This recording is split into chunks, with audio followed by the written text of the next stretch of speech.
All right, it is time. Hello, everybody. Yes, the day prophesized has come true. Rat painting. I painted some plague monks a while ago, but this is very different. These are new and improved rats. Let me say hello to everyone first. Hello, Scrotus. Congratulations on your first. Oh, let me go on the YouTube side and hit E for test. Hello, Joker. Welcome, welcome, welcome. Hello, Ars. Hello, Nobody. Hello, Bird. I know, right? I know. I'm. Ignore the top left. Ignore the top left. That's not real. That's not real. Me painting rats? Never. Except for this. That was Otto. Yes, that was Otto. I've been listening to that rule song from her a lot because when a Japanese lady can do a deep singing voice, my neurons activate. So I've been listening to a lot of that song in particular.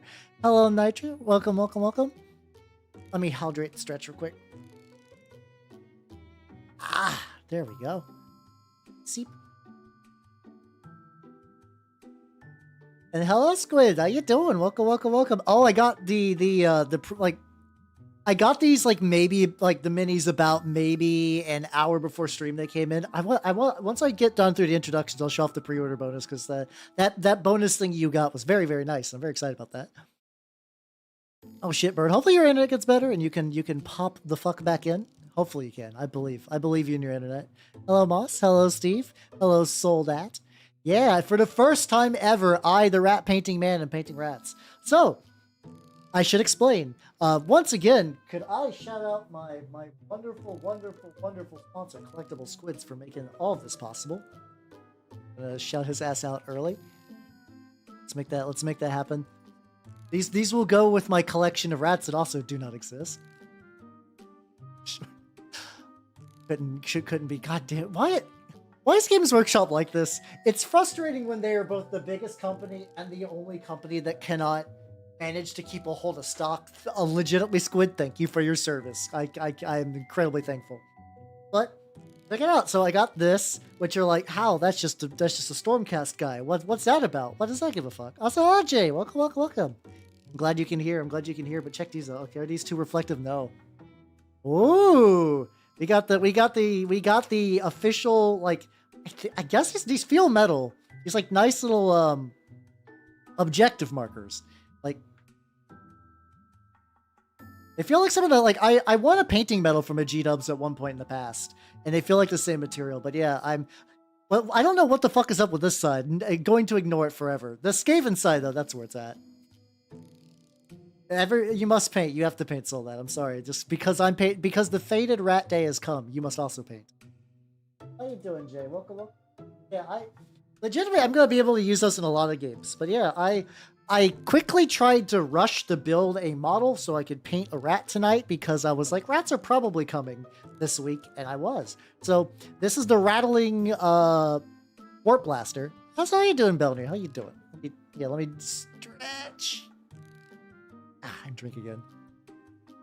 Dead guy basing materials. Yeah, it's me, the guy. I mean, the people I got the teeth from might still be alive. I hope they are. I kind of like to imagine they are. And that's a Necroman Cry. Welcome, welcome, welcome. But yeah, this is kind of like one of the earlier models that was previewed. It's a nice big weapon team dealio. My soothing voice. Is my voice really that soothing? I don't know. I've come around to my voice a lot. Previously, I was like, I sound like a Dorcas. I don't know why anyone wants to hear me. But after a while, enough people are like, how no, I actually like your voice. I'm like, maybe my voice is good after all. So I'm onto that. Yeah, I don't got it's Ratapult equivalent. Skaven do have the Pestilence one. What's how do? Today, especially, I paint rats. Yeah. Yeah, it's hip to be square. There we go. That's me. I'm hip to be square. Well, hopefully, yes, the soothing dulcet tones of a big Dorcas as he paints hideous little ratmen. So let me zoom in a little bit. I imagine a lot of today. Another reason I picked this model is like, we got rats here, don't you know? I also don't know. Eventually, I assume it's just like Stockholm syndrome for voices, stuff like that. I do like the little rats, but yeah, this model is mostly metal and wood. So I was like, considering that I did not have a huge plan on which one I was gonna be doing. Yeah, except for when I do like my purposely exaggerated I paint rats voice, which that's purposely grating in a fun way. So I understand. That's like, if you're coming here for ASMR vibes, you're not 100% getting this, but ooh, that's a pretty spicy deal. Put your VODs in the background. Oh, I appreciate it. Fuck yeah, let's go. I appreciate it, especially because like I get decent number of views on the painting VODs, which is surprising because most people don't, if I'm going to be honest. So I appreciate it because I'm very, very lucky for everyone's kind of views. Fuck yeah, let's go. It went up. Oh god, yeah, no, yeah, because like everything went up during the summer more. It's like as far as G Dubs nonsense goes. Because Games Workshop, go to Games Workshop, I guess. But hopefully you guys had a good day. Am I monetized on YouTube? No. I am getting there. I mentioned a while, I've hit the subscriber threshold by a decent amount. Now it's just purely in watch hours. And that's going at a pretty decent pace. See what the Twitch has to say, obviously. I do like that how like the I'm so glad the two of you nerds on the different sides still like communicate and ship each other questions and stuff like that. I find that very fun. But yeah, we're working there. Realistically, I need to like make some video content that's not just a VOD, and that will get me, I think, like a bit more. Hello, Rosario, how you doing? I'm doing good. And hello, Sophia. Welcome. Oh, yeah. These are the brand new Skaven box. I think it's still pretty... The concept of how long these have been out is completely fried in my brain because influencers a lot of times tend to get them like a couple months early so they can get them all painted up before the release. So these could have been... they're still new enough. I consider them definitely new for sure. But yeah, this is the Ratling Warpblaster, which is the new Skaven war machine that came into starter box. Also, I gotta say, very like complicated looking model. Building was a fucking dream. I can give G-dubs a lot of shit. Model construction is not one of them. They've gotten basically like models, the building process and the sprue arrangement to a fucking just like science.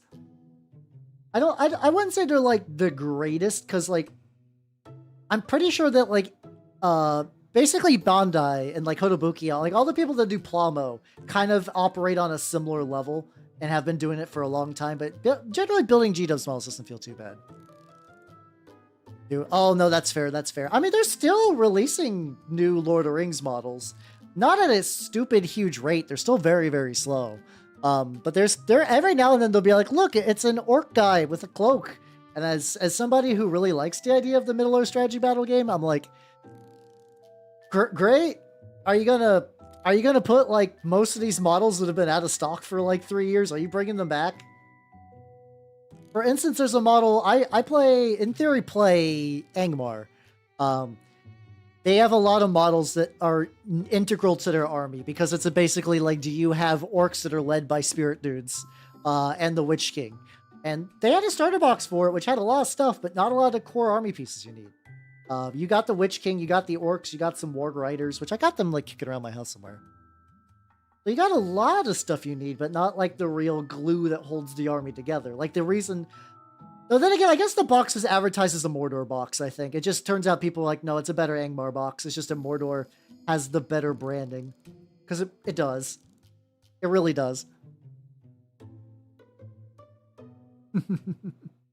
This look really cool. Hey, got him. You fucking dork. You're not wrong, though. I do like this model. It's part of it, I mean... Unfortunately, this ability to sub-assembly this is going to be a little tricky. I did at least split into 2 parts because like the instructions kind of gave it like a very natural splittage. Where it's like, okay, you clearly build the top part and then you build the bottom part and eventually you will join them as one and then it'll be a proper war machine. I'll reset the new Rohim. Ah, gotcha. Also, Tomato Knight, thank you for the follow. Welcome to the workshop. I was like, my leet sense is actively kicked on when I saw your name. I was like, I can read the runes. How you doing though? Yeah, I think my shop has a reasonably active Middle-earth strategy battle game group, and that metal. I think that's metal. Apparently they're doing a tournament soonish, but like I don't have nearly enough experience in the game to play in a tournament. So I don't know. I've been mostly playing Turnip 28 these days, and that's been boatloads of fun. In theory, I was maybe going to try playing Turnip tomorrow, but I think I might sit out of it because I gotta... So, I have been touching grass all day because I got a landlord thing that was like, hey, we're going to send some people over to replace your roof. And honestly, my roof has been looking pretty bad. However, I need to clear out a lot of like debris around there, which is just a shitload of just like overgrown trees and vines and stuff like that. I aim my yard maintenance for like functional, not for pretty. But in this case, a lot of what's one man's functional is another man's like overgrown like swamp jungle. So I've been like cutting down huge bits of trees and hauling wood everywhere, stuff like that. Oh, that's unfortunate. I know there was actually a weird thing for my local... I have, like, a local games workshop that's basically, like, a strip mall show. That's how you doing, Crichton. Welcome. Gorax yard. Gorax, my balls. God, I'm still kind of surprised legitimately, though, that the 2 Ewok movies weren't bad.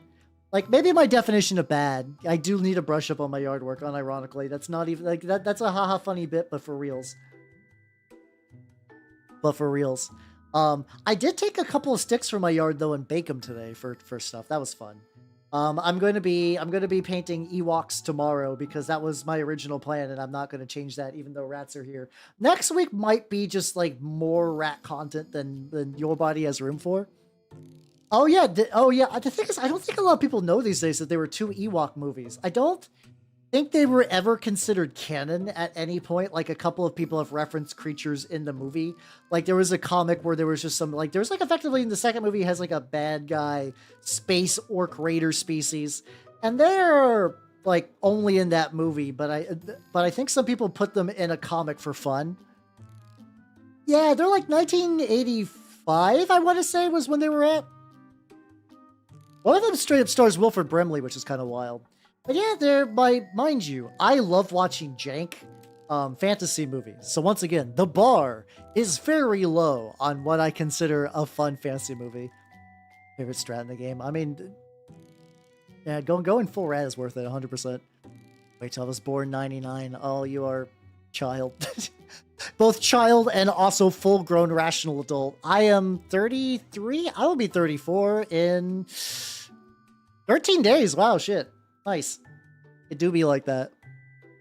But yeah, the Ewok movies are... The first one is very much like, oh, we have to go get the Ewok party and go fight the Grumblor. Not the Grumblor. It was the Gorax that stole this like, effectively this family crashed on a planet and their kids go on an adventure to like save their captured parents. Hello, Matthew. How you doing? Welcome. Which is fun. But then the second movie, this is a minor spoiler. I don't care because I don't think anyone else is going to like watch the Ewok movie. They're also both about Wicket, weirdly enough, which makes some of the later Ewok stuff kind of weird. But so in the first movie, they got, you know, just like older brother, younger sister, mother, father, trapped on a planet. That's fun, you know, like kids movie stuff. And then the second movie, they start out with like bandits attacking them for their ship parts. And you see the mother get wrecked. You don't get to see directly the son get wrecked by blaster bullets, but you see a little life signs indicator go dark. And then you see the father give his daughter a chance to escape while he's gunning down bandits. And then he shoots quite a few of them and then like gets shot. And you're like, oh, it's a kid's movie. They're probably going to be like captured or fined or whatever. You get to the end of the movie. No, there was no misunderstanding. They fucking murdered mind you, probably like a 12, 13, 14-year-old boy. They murdered a child in the second Ewok movie. And then, like, later on, they decide to have a magical forest adventure with Wilford Brimley, the forest hobo. It's so weird. How you doing, Matthew? Welcome. I mean, I'm excited for Swill. I keep going to I think Swill is going to be a bit harder to get my local group set on compared to some of the other games, just because, like, there's nobody's prepared for Swill quite like I am, because nobody else... Like... And I mean this in the nicest way. My regular painting group are like people. They're people that aren't doing what I'm doing, where they have to paint several models a week and can stay like relevant and up to date on a bunch of different war games. Like a lot of them have been like, I've been playing paint a turnip for a while. I'm finally getting around to painting my fodder. And once again, no shade. But the fact that I'm just like, oh yeah, I got a Swill crew. Also, I got a full Trench Crusade force. Also, I got this. Also, I got that. They're like, how the fuck are you doing this? I'm like, I do minis on stream. And like, okay. Yeah. Oh yeah, apparently there's also going to at some point be some Swill turnip crossover too. So any dudes you make for Swill can be used for turnip and vice versa. VHS tape sell 40 Disney's. Oh, to be fair though, I didn't see Alien until like maybe 2 years ago. When it basically assumed that if it's like a classic movie that everyone holds in high regard, I probably haven't seen it. I'm just really bad keeping up to date with movies. It's just how it is in my life. I'm like, for better or for worse, I missed a lot of good shit. Yeah, no, I still haven't seen Aliens, like plural. I haven't seen Aliens yet. I saw fucking Prometheus first though, but like that movie did not stick in my brain at all. I remember handsome Squidward turning into like black, like smoke in the waterfall, and then people kept dying in stupid ways, and I was like, well, this is dumb. I went going in knowing it was going to be dumb, but I was curious, you know. I think it's because it's like, yeah, it's a prequel, so like sometimes your brain is like, you should watch these on release order, but other times your brain is like, oh yeah, I should watch prequel to sequel. That makes sense. Oh, I have seen The Thing. Thankfully. I've seen a couple of classics. Like I've seen like Videodrome, RoboCop. I've only seen RoboCop 1, which is fine. I from my understanding, I can skip RoboCop 2. Conan the Barbarian. I don't think I'd consider that one a classic, but like I do like Conan the Barbarian. It's a fun. The Arnold Schwarzenegger Conan movies are very fun.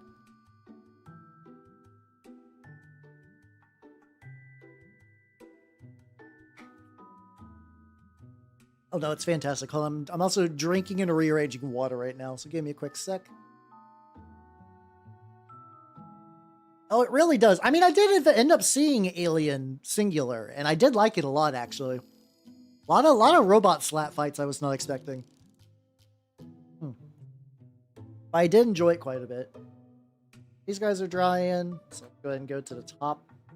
I'm just kind of right now putting colors on metal, and we're gonna. Oh. This. Oh no. Hold on. So the one thing I noticed about this is every now and then things got jostled. Like apparently during the drying, one of the guy's arms came off weird. Now, this side glued in mostly fine. What the fuck happened here? Okay, and I can mostly fix this. I can mostly fix this. Let's go. We're doing a bit of a glue repair bit. Cannot use plastic glue for this. I'm going to need gel glue. That's which is fine. There we go. Like when I said that straight up that like I was rushing to get this built for stream. Now you kind of see what happened. I might have got a little risky in a couple of areas. I remember which ones are like flat compared to the. It goes effectively like this.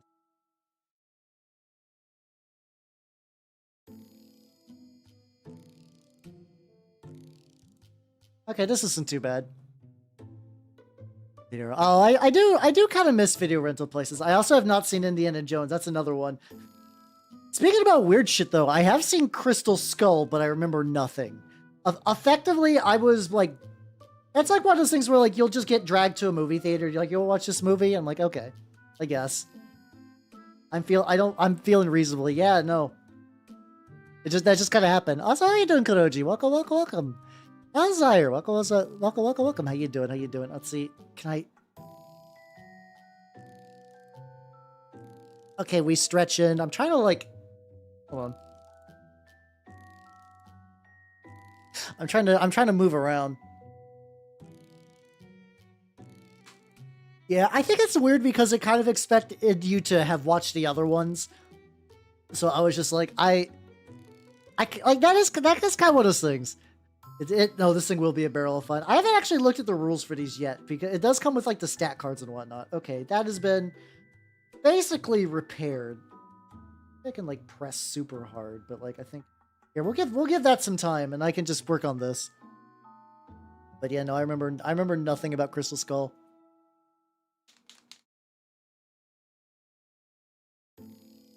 There's one metal brush. Oh yeah, no, I have to imagine going back to the idea of like me not remembering that might be a blessing. But yeah, I've actually watched a lot of movies over the years that I just remember very little of. My memory's so bad that like I legitimately some days sit down and wonder like, do I have like a medical condition? Like, do I just not remember anything at all? Was I fucking like Manchurian candidate by the government, and all my life is a lie?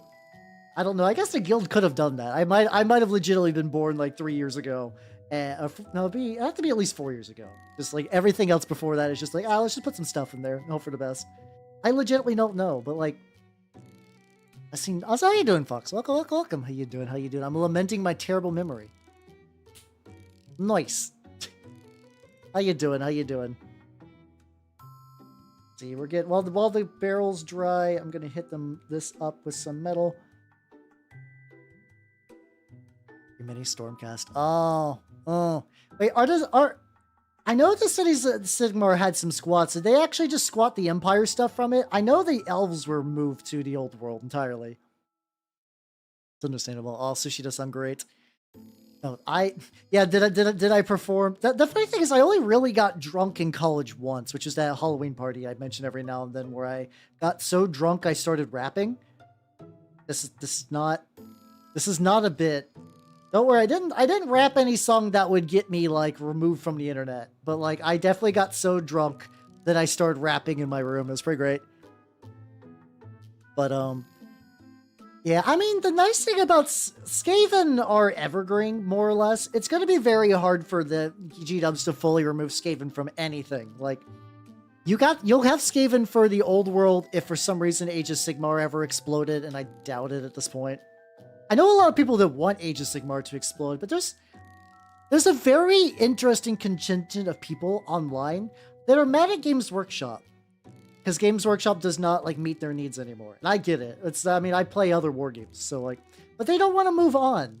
And it's like, even if they kind of get something they want, what they really just want is for Games Workshop to personally apologize to them for making them sad.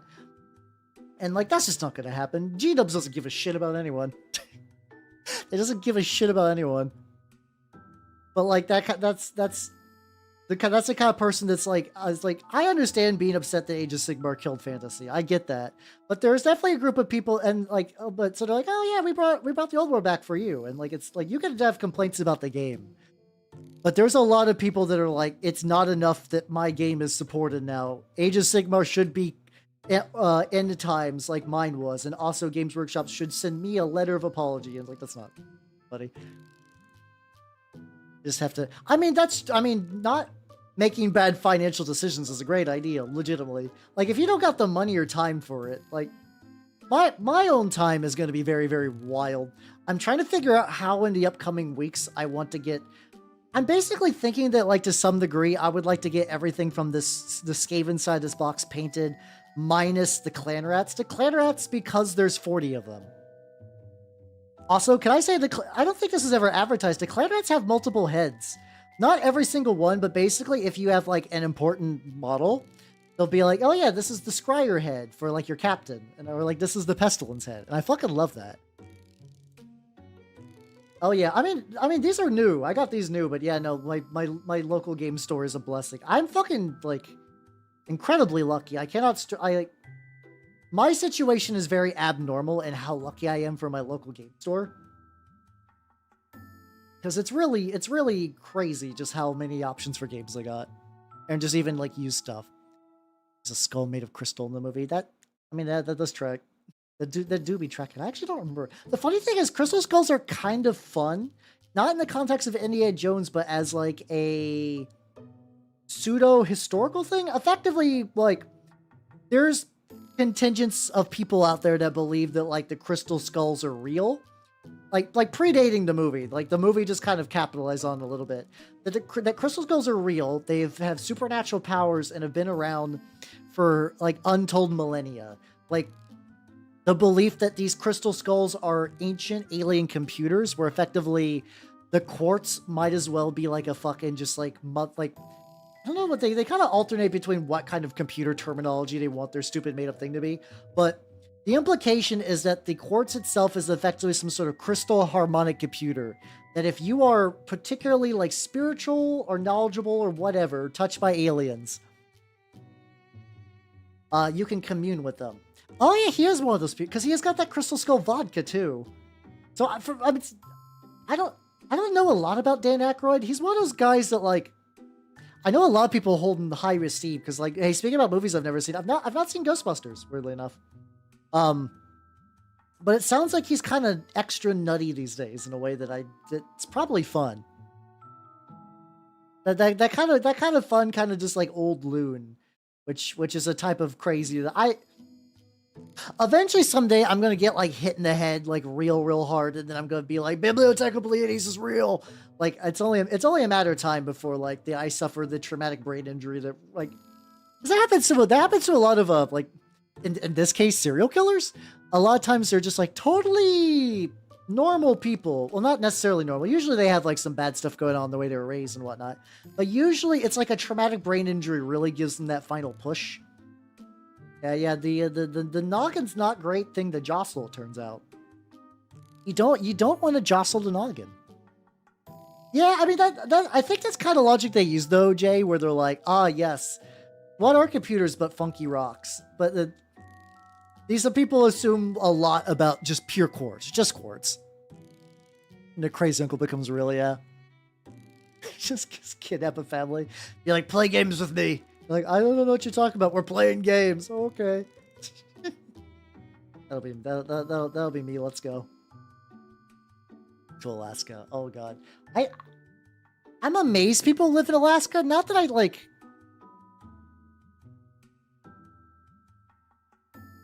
Oh, I told you I have not seen a lot of movies that people would be considered classics.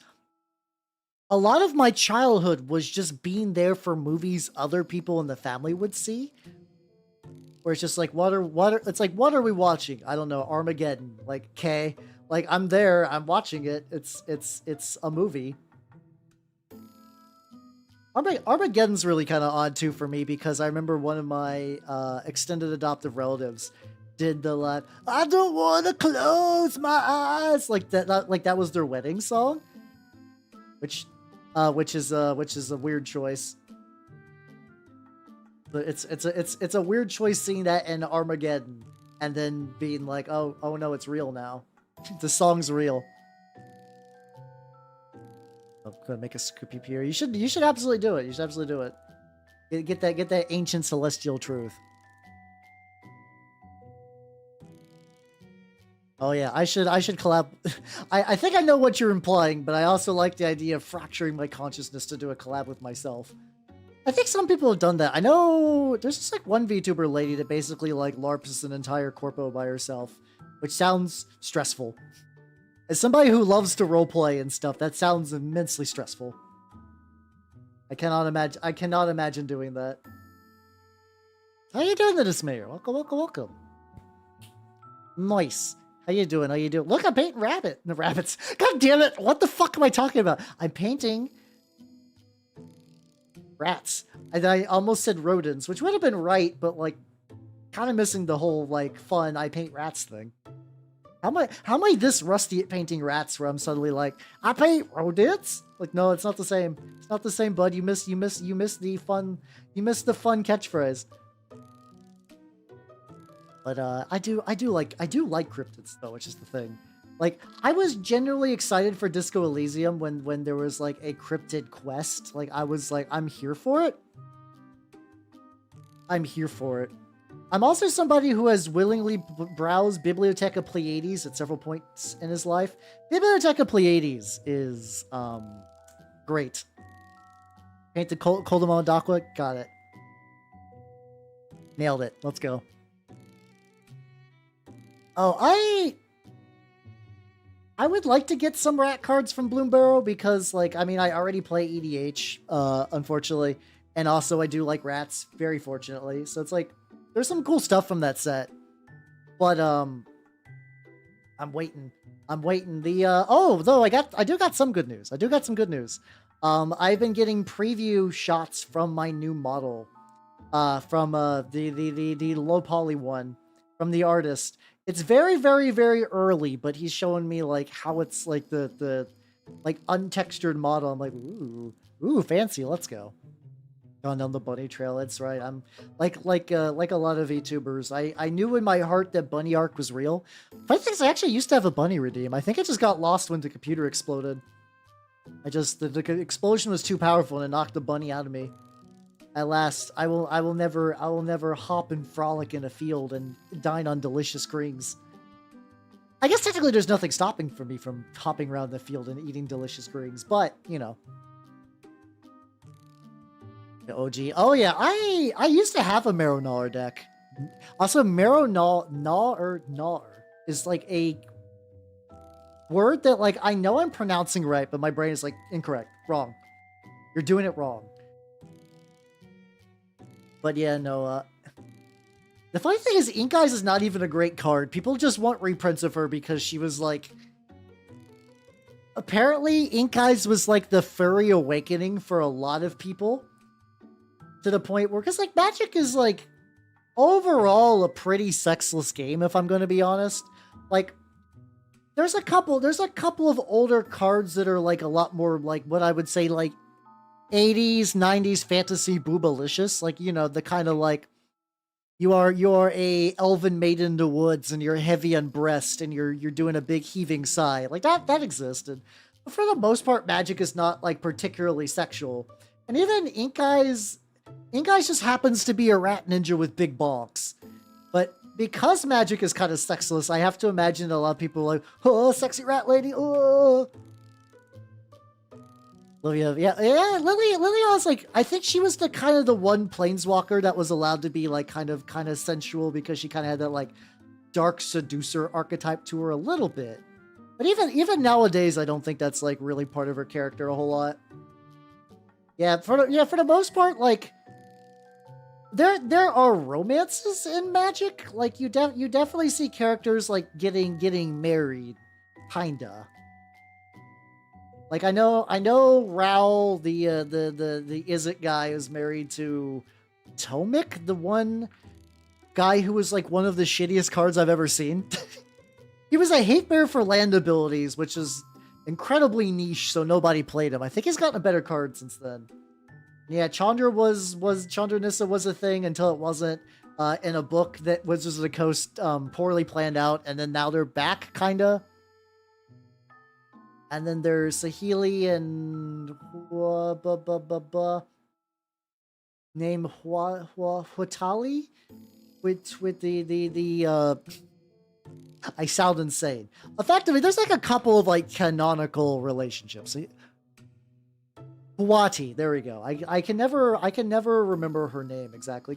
To be fair, Huati is not really doing a whole lot. Like, there was a while where Wizards of the Coast made a bunch of characters, and they're like, look at them. And we're like, hey. And then you kind of move on because they would just release so many characters that no one give a shit about. Which I'm probably being mean. I'm sure Hawati's somebody's favorite character, but I remember she was just kind of like, she had a rough break where she was sort of the face in a set that had a big dino focus. So like she's like, I'm doing warrior poet stuff, and then meanwhile there's just dinosaurs out the ass, so like everyone's focusing on the dinosaurs. Yeah, they can't teleport, but they have the Omen Pass, which basically means fuck you, it doesn't matter, none of this matters. Magic Story fucking blows, I'm gonna be real. I can handle trash fantasy, but Magic Story is so like mishandled and like battered about and disregarded.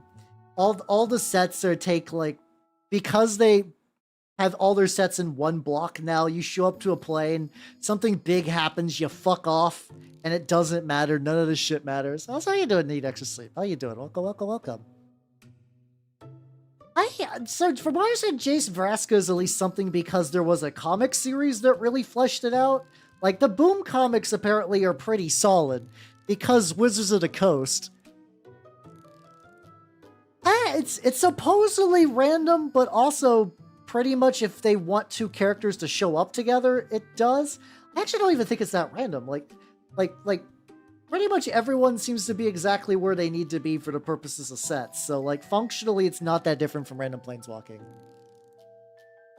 You started during Tempest Block. Oh, fuck yeah, let's go. I started during Judgment. And dear lord, do I miss multi-set blocks. For people who are newer to Magic and you're used to the idea that you show up to a plane, a story gets wrapped up very, very quickly there, and then you fuck off to the next plane so you can get more mechanics.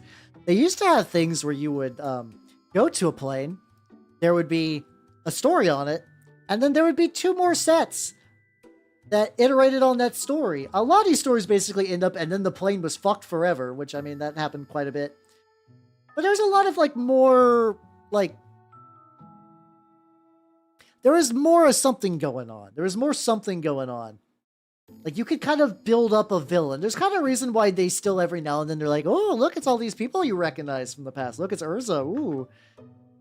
It's like Urza had time to kind of develop and marinate as a story.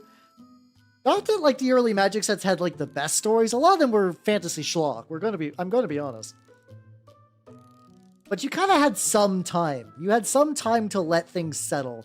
And now you're just going from one place to another place to another place to another place to another place. Like you could go to a Magic player and be like, what's the story of Karlov Manor? And nobody will be able to tell you anything. Unless they either are one of the few people that actually do go to the Magic website to check on that, and that's a exceedingly small number these days. Or you just happen to get the one card in a pack that tells you what the story was, because goddamn nothing else really seems to reveal it. Did you know it was about the fucking Celestia guild leader being real upset and killing a bunch of people that that were like fucking over Ravnica or like colluded with Phyrexians? Did you know that's what Murders of Karlov Manor was about? That's what it is. Surprise. It was one of the sisters. Yeah, I don't think it was the full one. I don't think it was the full like Tristani. I don't know. It's bleh. No, I'm very checked out on Magic stories. I would like to see it come back to sort of like where I feel nostalgic. Like I kind of like the that's like kind of like what Lorwyn and Shadowboard did, where it was like effectively like Lorwyn's actually kind of has a lot of the same tone as Bloombarrow. If you did like Bloombarrow, where it's like, it's not like a everything super dire consequences setting, but like there's people frolicking and doing stuff, and there's like elves that will murder you if you're not pretty enough, which I think is a fun way to make elf villains. You would do that for a while, and then there's the Shadowmoor block, which is like every now and then the plane would invert, and you got to see like all the different species of Lorwyn kind of just like become like worse versions of themselves, because you could tell there was like something wrong going on with this. It was really neat. What's how you doing, Nothwall? Welcome, welcome, welcome. Yeah, I do be. I literally got my rats. Let's see. It's about 8. I want to say like maybe 2 hours ago. That's all good, Jay. So I leave the YouTube option open because some people can't get into Twitch for various reasons, or they just prefer it. But yeah, it's probably easier to chat because there's just less of a delay. Like I think YouTube has a mandatory like 1 minute delay. How you doing, Nintendo player? How you doing? Yeah, the rats have arrived. The rats have arrived, and I am just kind of working my way through them. Today is very much I am going to base coat the fuck out of this thing, and we'll see how much farther I get beyond that. I'm not holding my breath, but we are definitely doing stuff. Each other. I did kind of like watching Sora and Nahiri just go like in the middle of the War of the Spark, where they're just fucking just like, fuck this, we're just gonna wail on each other. We're just gonna wail on each other for a while. Who gives a shit? That's how you doing, Sbork? How you doing, Sabork? How you doing? Welcome, welcome, welcome. So there is a latency setting. Technically, the 1 minute delay is the shorter one. You can do a longer delay for reasons I don't understand. I mean, that's fair. This is also another thing too that I'm fully cognizant of. A lot of people that like miniature stuff are on YouTube. Like there's just like an ecosystem that I have been very late to kind of like join, but there is the ecosystem of like, you like mini painting things, probably on YouTube, but yeah. But after Twitch originally did not want you to like there's been a couple of times where Twitch has had laws where people would skirt around them, but that's technically like you're not supposed to. But eventually they did lessen those. 10 bits. Oh, I'm doing the what's it called? I'm basing this in the Vallejo metal colors, which I fucking love. I love these so much. I love these so much. No, this is just a Vallejo air metal for copper. I also did find out that apparently the local like effectively there's a store I go to because it's not that far away and it's got like a good selection of paints and stuff. They straight up apparently at some point got the entire collection of, or like they got a lot of models from AK Interactive, so I could just go there and buy like various streaking grimes and paints and whatnot, which is really, really cool. Also, how you doing, Lego Man? Yeah. I mean, I've come around to the Vallejo metal colors as being my favorite, but the air metals are still really good. I still really, really, really like them. I was a air metals guy until people were like, hell no, you really gotta just try out the Vallejo. You just gotta try out the Vallejo metal colors. I mean, you would think that, Nintendo, but that's also Last of the J Messians. Thank you for the follow. Welcome to the workshop. I should say your full Christian name over here. I actually don't think stream sniping is that big of a deal. YouTube has a weird relationship with streaming where technically they make money from it and they say on paper they would like to improve it, but they don't put that much effort into it. Like YouTube is just behind on features that people on Twitch take for granted. Like it took them a while to even get raids. I still haven't even done a proper raid on the YouTube side because I do need to sit down and figure that out. But like that's just not a thing that was like Twitch has had that for a long time and stuff like that. Made that name. Listen, everybody has cringe usernames. It's fine. It doesn't matter. Also, like, that's not that bad. There's a regular. The person who said first was named Scrotus. Like, you're cool. It's fine. Do not worry. Yeah, you can't, technically you can't even officially like quote unquote ban someone from YouTube, which is bizarre. So like, if you ever see like somebody like I'm 7, and you see me on the like fiddling out with stuff, because I'm trying to remove them from my stream. And like there's kind of sort of ways, and sometimes they work, sometimes they don't. And I'm like, oh, okay, this is great. Yeah, it's you. So yeah, usernames are fine. Do whatever. Do not worry. Listen, Scrotus, I gotta use your username as an example. You are Scrotus Maximus. Like, come on. If we're talking about goofy usernames, how can I not use you? You set yourself up for this. You know the path you're traveling. I think I got a little bit of copper back because of side. Yeah, YouTube's kind of lacking, but like I said, YouTube's got still has a couple of benefits, which is why I do multi-stream still. Benefit one, the fact that like, hey, people do not have access to Twitch. Like some people just don't. They can check this out. Also, VODs. Ooh. Like Twitch has VODs, and they talk about doing like a little bit more VOD support, but it doesn't really quite exist in the same way it does on YouTube.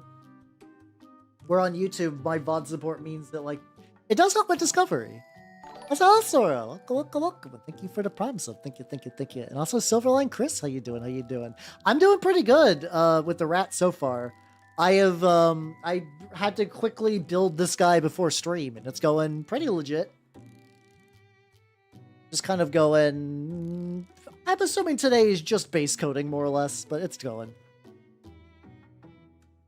So enjoying. I think I need some deodorant. You're fine. You're fine. Do not worry about it. Like I have the option for both. If you're legitimately more comfortable on YouTube, do not force yourself to be on the Twitch side. Follow your heart. Follow your heart. But yeah, no, my rats came in, and oh boy, the funny thing is, so because the guild has forced me to go back to working like there during the week as opposed to working from home like I did previously, I have been building models in my lunch break. And I just finished the Leviathan box this week. Because like it was very easy just to be like eat a sandwich. Yeah, I got like maybe at that point maybe an extra like 40 minutes left, build a couple of Tyranids, and then have to go back to doing shit. It's been incredibly convenient to do so. So like now that that's done, I got all of these motherfuckers. So I'm probably gonna be building clan rats. Like I'll probably still build like the rat ogres and stuff first because I do want to actually get to them. But oh, there's so many clan rats. Let's go refresh every 5 minutes. I wouldn't worry about it. Do not push anything if it be inconvenient. Do not worries. But yeah, tonight's big thing is especially I'm trying to get all these medals because dear lord, it's just metal for fucking days. It's metal for fucking days. But yeah, I also got let me see. I need to get a little bit more metallics on there, but let me show you this guy too.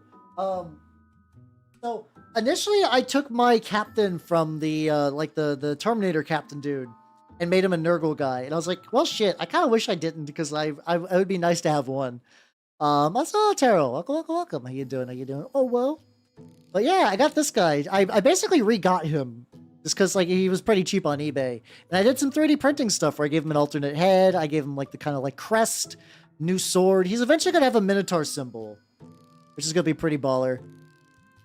You make death saves. Oh fuck yeah, let's go. Yeah, when it gets super lethal. I also need to drill the barrels because I'm a cool dude that drills his barrels.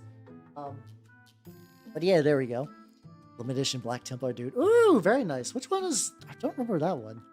I actually don't have a huge amount of limited edition models. I do have the Chaplain Terminator guy that they did a while back.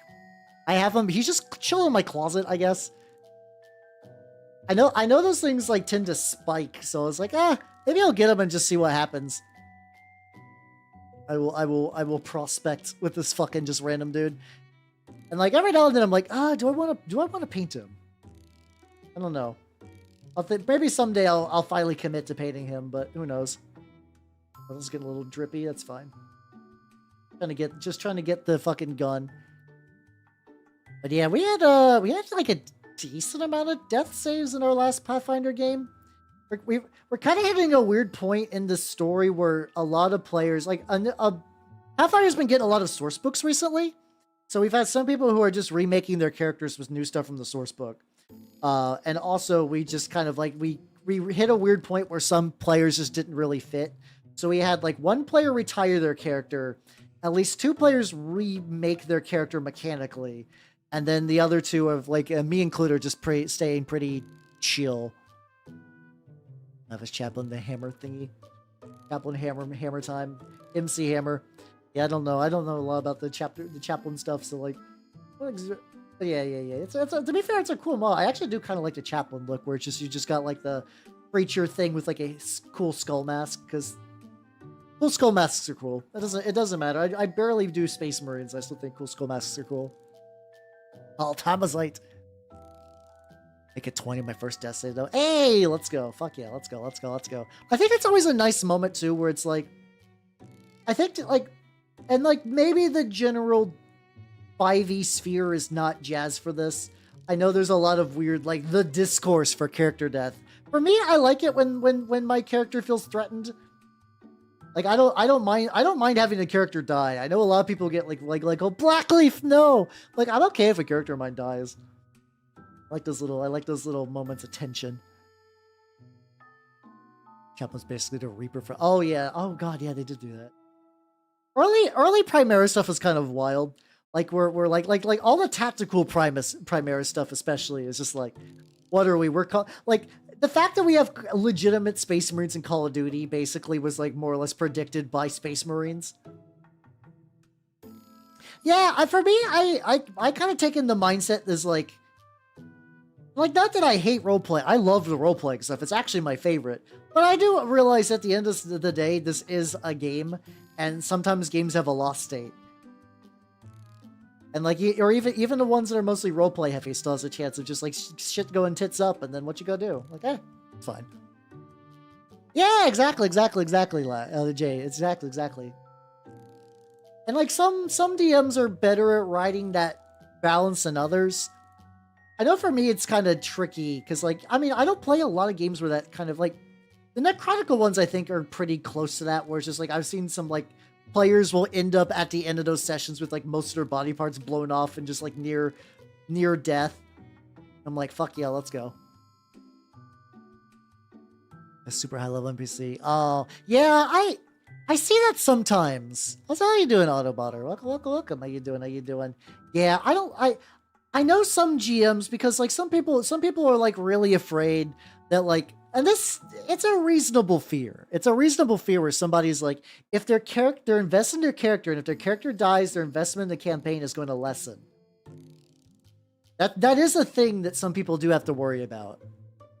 So I can see where they're like, actually, like that's kind of like where you get the whole like rolling behind the screen. I know they're like, haha, a good GM will fudge their results. And like, I don't disagree with the advice necessarily to do that. Because like, once again, like it's this thing if it works out for your group. And I know some groups that just like totally get bamboozled by that. Like the GM will fudge the roll and they'll have no idea. In my it's probably just because I am a regular GM. Anytime I see somebody like pull a punch, oh yeah, we're talking about like character death in D&D and other TRPGs and stuff like that. I always notice when like a circumstance kind of gets put in the way, or like a roll, they're like, oh, I'm definitely not fudging this roll. Like, I mean, they don't say that. There's kind of like there's a tell. There's a way, if you're experienced, you'll know. You'll know. You'll like basically, once you learn this knowledge, you'll basically realize every single time a GM is trying to like fudge the results. And like I said, for some groups that works totally fine. For me, it's more of like a experience thing. I'm very cognizant of like when like a tonal change will happen, or like, oh wow, isn't that a weird coincidence you happen to roll like the enemy didn't happen to spot you to like finish your character off. It's like, I know what happened, don't worry. Yeah, I will say in general though, I know a lot of GMs like having like high level characters interact with the PCs. I don't like that. That's probably my biggest thing that just like makes me check out. They're like, I don't care if the PCs are doing like low stakes adventures as like shit farmers and stuff like that. As long as the game is to their level, I'm okay with that. I do know some people that just like really like their like super high level NPCs that like technically help the characters out in a way, but like I don't. It always leaves a weird taste in my mouth. Keep mirror characters. That's not, I mean, that's not a bad idea, especially for games where you're like Dark Heresy is something where it's like you kind of go into that realizing that like you got fate points and stuff to protect your character if things really go tits up, but those are very limited and enough. A bad night could just end a Dark Heresy character in a way that is like completely expected, you know? Want them? I mean that's understandable about it. Like some of that too is just like that's just a playstyle thing. Some people treat every like it's why you see a lot of people on Twitter like do a lot of like, oh, I got a lot of art commissions on my character and I wrote like coffee shop AU fan fiction of my character and stuff like that. Like they love their characters in a way that's like borderline like their pet. And those are the people that like if their character dies, it'll fuck their shit up. Which might probably has also led to a lot of like the whole like people trying to figure out what to do with character death in D&D these days. I'm not even doing it like, oh, these soft role players. It's just like a style, more or less. It's just like a style of playing that's like different for some people for the other. But like the certain styles do become popular. Like there was basically like once Game of Thrones became like a thing, like the TV show kind of got big, you would see a lot of like real grimy and dirty and like, oh, characters will fucking die and it's realistic. The kind of realistic where nothing good ever happens and everything's covered in shit. Like, you know, like the whole, like, what are you? You're a dirt farmer with syphilis. Everyone's a dirt farmer with syphilis, except for this duke who goes to your town and fucks your dad and gives him gigasyphilis and then stabs you. Yeah, like that kind of like, I like a lot of like muddy settings, but yeah, there's that kind of like quote unquote realistic mudcore, which is such a fucking like, that used to be the style. Like that was just a popular way to play, and that's definitely died off a lot. But things like that just kind of go in and out of fashion. It may just sitting up getting our mission done, but I've had Intellect Devours. I've seen have like a very good track record of taking out player characters. A lot of sneakier monsters seem to kill characters in my experience. Like the big old roar, I'm a dragon. Like I mean, dragons will fuck your shit up. Don't get me wrong, but like. A lot of times a monster that is very smart and very infiltratory, if not prepared for, will fuck your shit up. The royal clap. Like, I have seen that kind of like thing going on. I just don't think that's super popular in game spaces at the moment. I'm sorry and or you're welcome, depending on how much you enjoyed waterboarding yourself. But I mean, that was a thing. Like that was really common, and that's kind of like I don't think it was a direct consequence, but you would see a lot of like OSR people kind of come to prominence during that time. So like you would get stuff that caters to you. Like there's kind of a reason why like Lamentations of the Flame Princess isn't getting as much stuff as it was previously. I also think it's just because a lot of people that got in the scene have like moved on or whatever. Steve, I hate that. I hate every bit of that line, and I refuse to repeat it even for comedic effect. You're fine. I'm just finding it funny. I'm gonna laugh that hard. Man, fuck yeah, let's go. But yeah, you would get a lot of those like real grim, brutal games from them. Like there's a lot of Lamentations of the Flame Princess adventures that will fuck your shit up, and people were there for it. But you don't really see that. I mean, you do, but you have to kind of go out of your way now to find that kind of dealio. No poetic porphyria means allergic to. Oh, okay. So he's just like a VTuber then, where he just doesn't go outside. Hey, got him. I say got him like that wasn't me, but I did also spend a vast amount of time hauling sticks I had to snip with like these like big fucking just like bush cutters. So. Yeah, I mean, there kind of is a reason why people were, like, really enthralled by the whole Game of Thrones stuff, because, like, you did kind of reach that thing where you're like, oh, I know it's a real disease. I mean, I make fun of a lot of real diseases. But, that's a weird way to say that, but, like, I know, I was just doing a bit, don't worry. What's it called? People were legitimately, because, like, a lot of people don't, what's it called?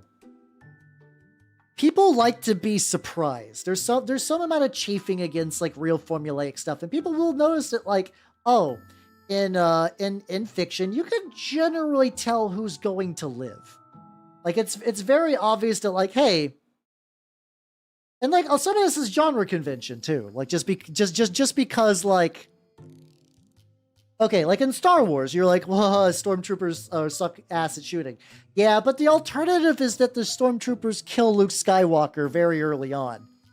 And could that be a good story? Yeah, probably. But like, is it Star Wars? No. But a lot of people that kind of grew up on that, or like similar things, are like, I don't like knowing who is going to survive immediately. So when like Game of Thrones kind of did that, like, the main characters don't got immunity to get murdered. Like that was novel. That was novel for a lot of people, which is why the whole like, yeah, this is more realistic kind of argument came about. Because, like, you know, the whole, you probably heard something to the degree of, like, real life doesn't have main characters, bro. Like, yeah, no shit. But that was, there were people that were kind of jazzed to have something where that was true. Where just like, yeah, anyone could die at any time. Being the good guy did not give you immunity, and sometimes doing the right thing fuck your shit up, because sometimes it does. But you would run into a lot of people that, like, took that to, like, I wouldn't say it has, like, Game of Thrones has a lot of nuance to it, but it has, like, some.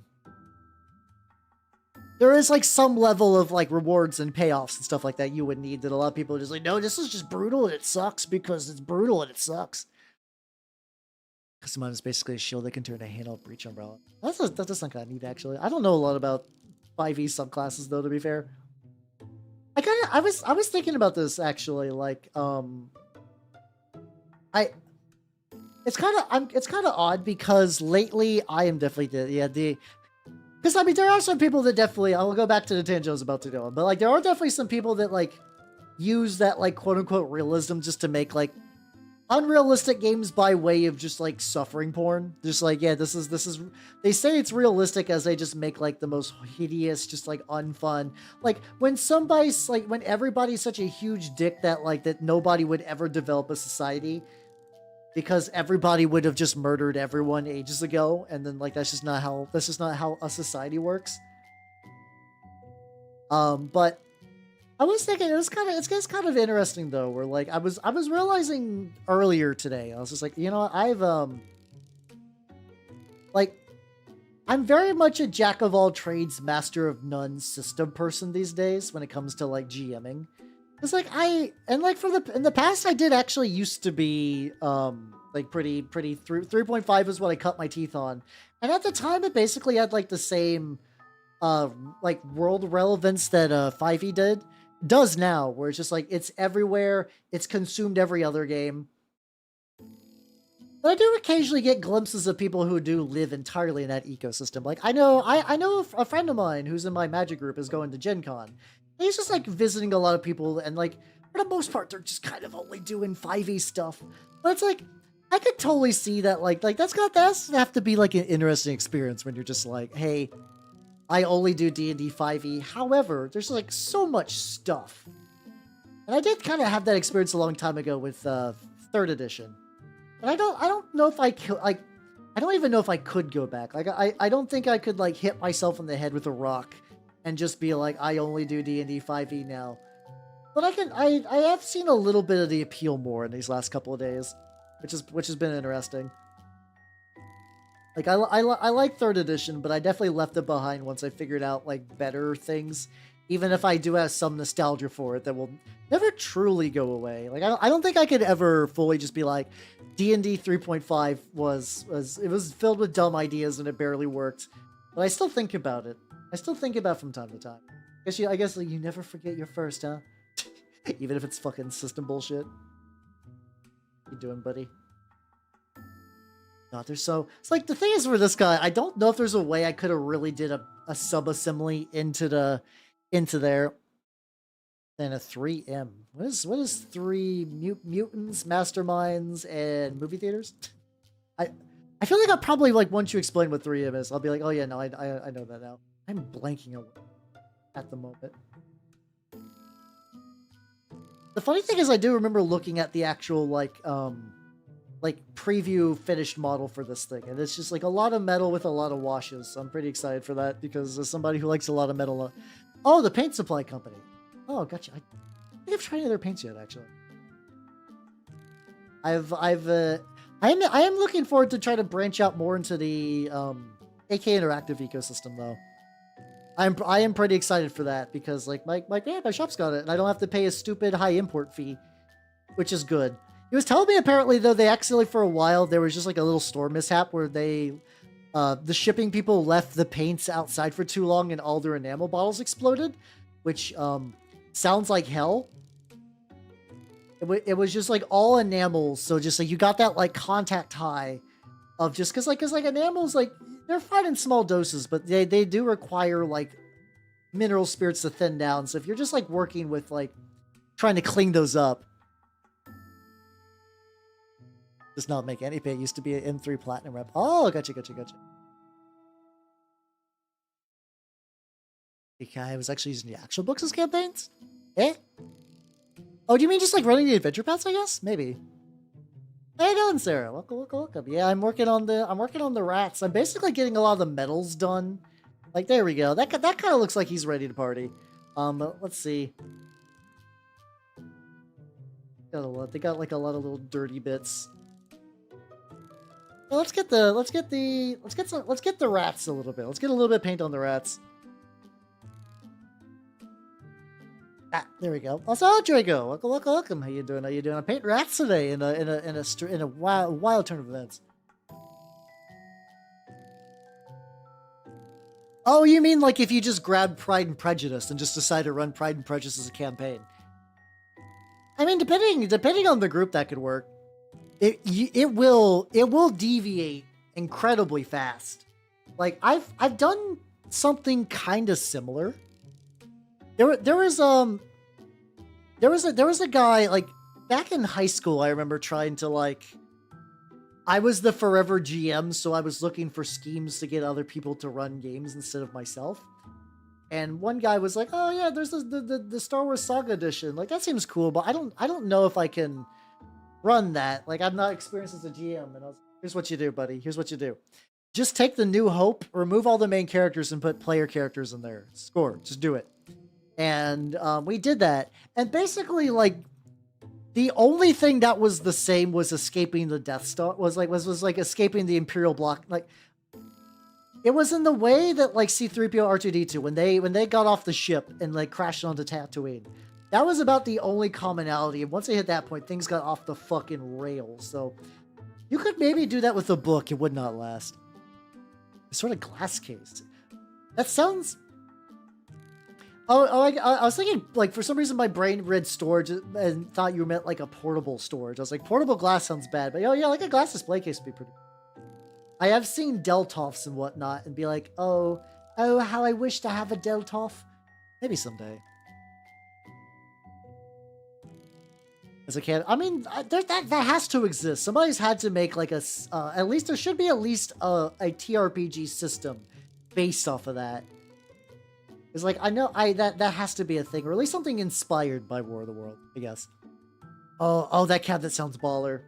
Oh, that cabinet sounds baller. Most of my minis these days are in those like little like plastic flat bottom storage bins that I have rigged so that they have like a sheet metal that has been super glued to the bottom, so that way I can move it around, like take all my magnetized minis with me. Those have been a fucking godsend. Let's go. Oh yeah, God, yeah.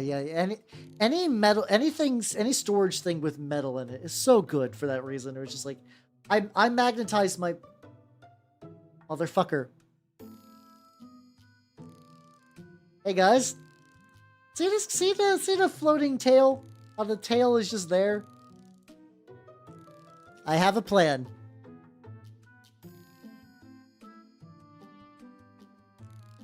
I have a plan. Here's the plan.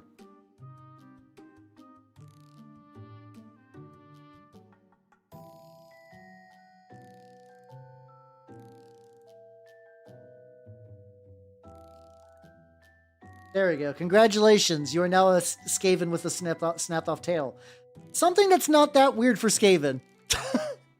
Honestly, a lot of Skaven probably have fucked up tails. It's fine. It's fine. There we go. Yippee! I'm a quick thinker. There we go. Once again, some of this, I guess, the rushing of putting this together. The other ones I'll probably give a little more TLC when I'm building them. The weird thing is, like, for the most part, everything seems to fit, but there's just, like, those, like, weird little connector points. It's kind of a little fucky. It's fine. It's fine. Yeah, you could maybe do. I get the tricky thing though is like I have to imagine at this point, like because a lot of people know World of Worlds, like it would be hard to run it without just hitting the same beats as the story. Like you need to do something a little spicy. Gracie, pretty much, yeah. I imagine everybody else, like the Molder ones, probably have been like used for like they're probably like, especially because these guys are just like typical clan rats. I imagine that Molder uses their tails for like other experiments, and then Scryer probably blows them off and stuff like that. Yeah, exactly for like Skaven slaves, I imagine. Or I don't know if these have. I don't know if the actual like idea of Skaven slaves are still super around. I think they just kind of rolled them into clan rats. But same dealio. You're Chaff Skaven. You're not living a good life. You've probably lost a lot of body parts, or will lose a lot of body parts, as one does. It's fine. It's fine. Yeah. Luckily, for the most part, like it was a pretty clean like cut. Like I basically. Are any of us? Maybe at the end of the day, maybe we're all just vermin pushing a cart, hoping for the best, while life shoots warpstone at her. Things. I don't know. This metaphor is falling apart immediately. That's fine. Got like a little. Okay, this guy's got a little.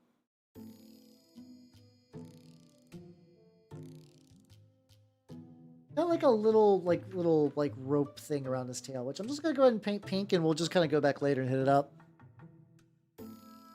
But yeah, you like.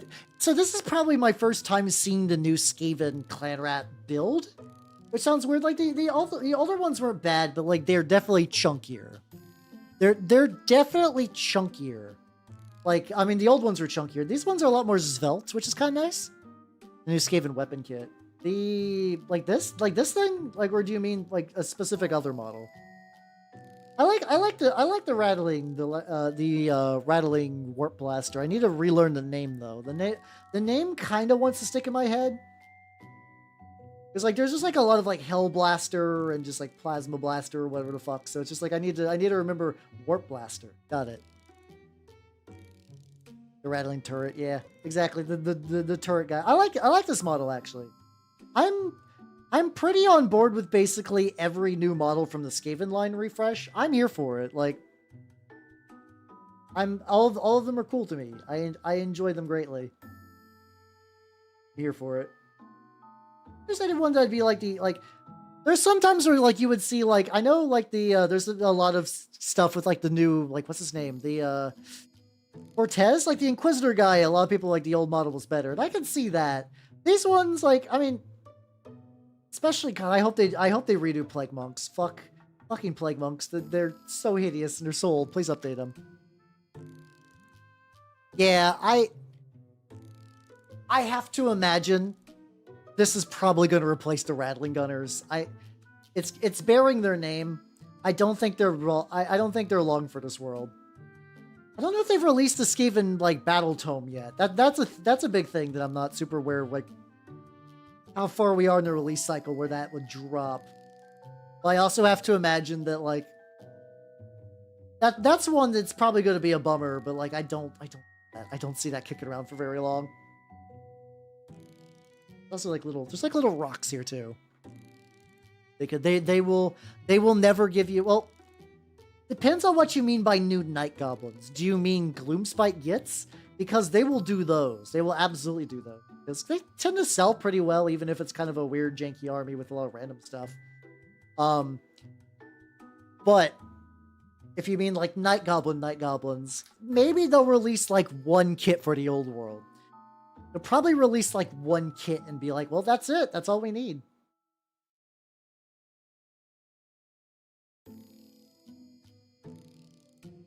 Name. I'll say all the curse name. It's fine. It's fine. How's a kit putting it together? I fucked it up because I was rushing a little bit, but honestly, like, you would expect this to be a lot more complicated. It's really not. It's like, body, like you got like the rat. There's like maybe like 5 pieces to the turret, and they all kind of just like slide in there pretty well.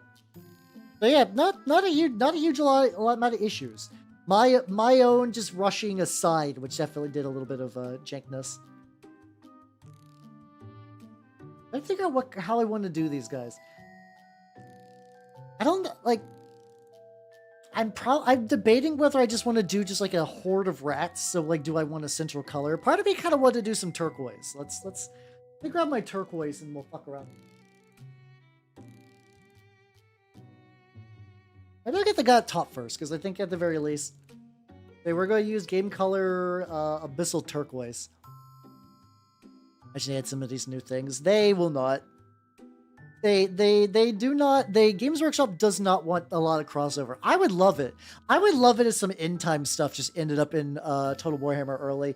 Like Blight Kings. I don't think Blight Kings exist in Total Warhammer, but they are one of my favorite units of all time.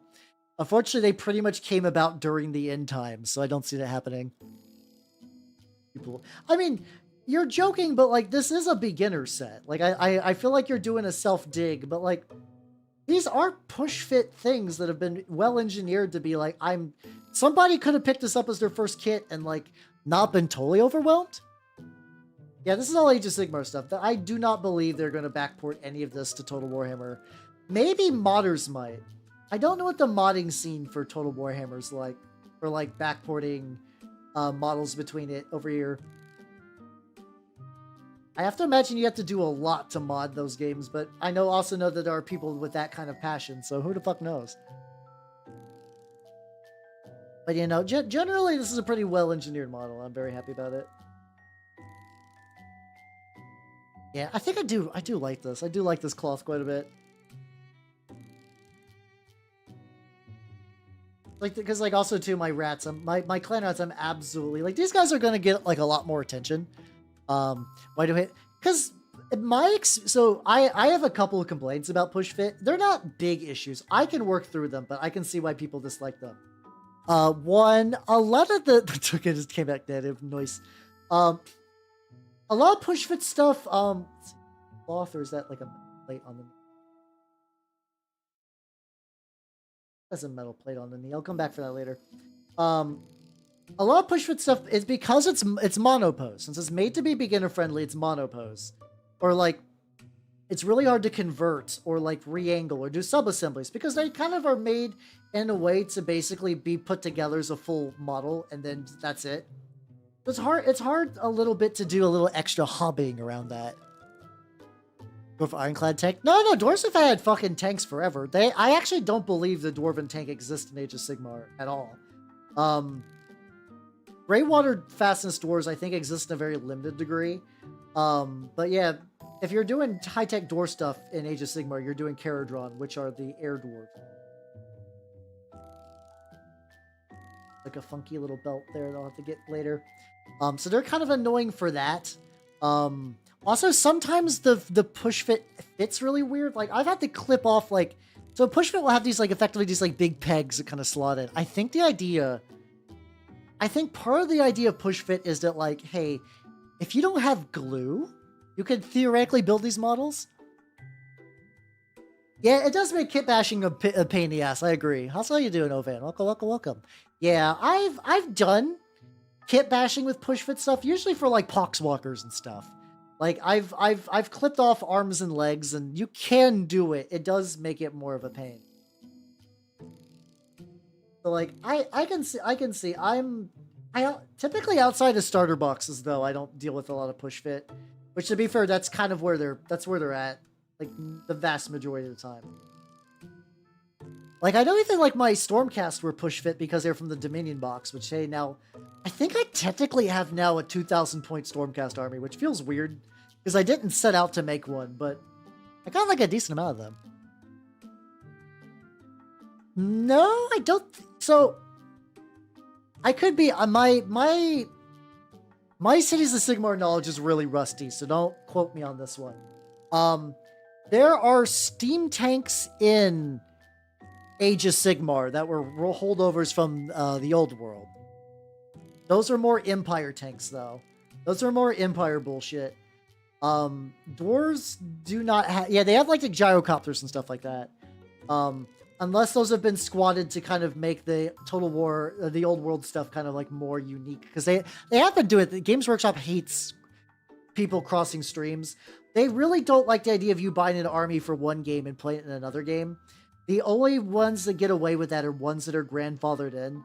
Like, it's really, really, really hard to say, like, hey, you can't have Chaos Warriors in Age of Sigmar and the old world, because Chaos Warriors are such a big deal, so they get grandfathered in. They were not happy with how much it takes it's very hard. I do basic head swaps with mine because I do not like the default Games Workshop Stormcast helmet. But yeah, if you're wanting to do like full on like armor conversions and stuff, huge pain in the dick. I agree. You should absolutely charge more for that. Huge pain, huge pain, huge pain. But yeah, no, yeah. You pulled demons out of 40k. Supposedly, I don't know. I would personally really like it if they just folded demons in 40k into the appropriate codex. So instead of Codex Death Guard, you would have Codex Nurgle. Just to kind of, because like Age of Sigmar does that, and it's kind of nice because you do end up like the weird demon soup armies are like, oh yeah, what do you got? You know, you got like all the greater demons and maybe like a unit of plague bearers and a unit of daemonettes, whatever. This change would fuck over a bunch of players, so I can see why they wouldn't do it. But like, I do really like the model they use for Age of Sigmar. Supposedly, I've heard like any day now rumors that they might be doing like a big demon rework, but I don't know. Yeah, our boy Be'lakor is a very special case, to be fair. I would be okay if Be'lakor just had his own special army composition and that was it, kind of, because he kind of already does. Like, he has like a very unique like set of like army composition rules if you run him in Chaos Space Marine.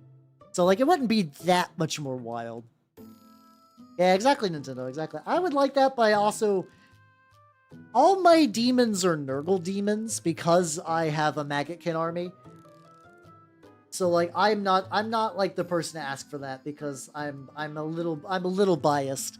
I just happen to see a lot of Nurgle demons are just too shit for Chaos Demon armies forever, basically, unless they're ungodly tanky.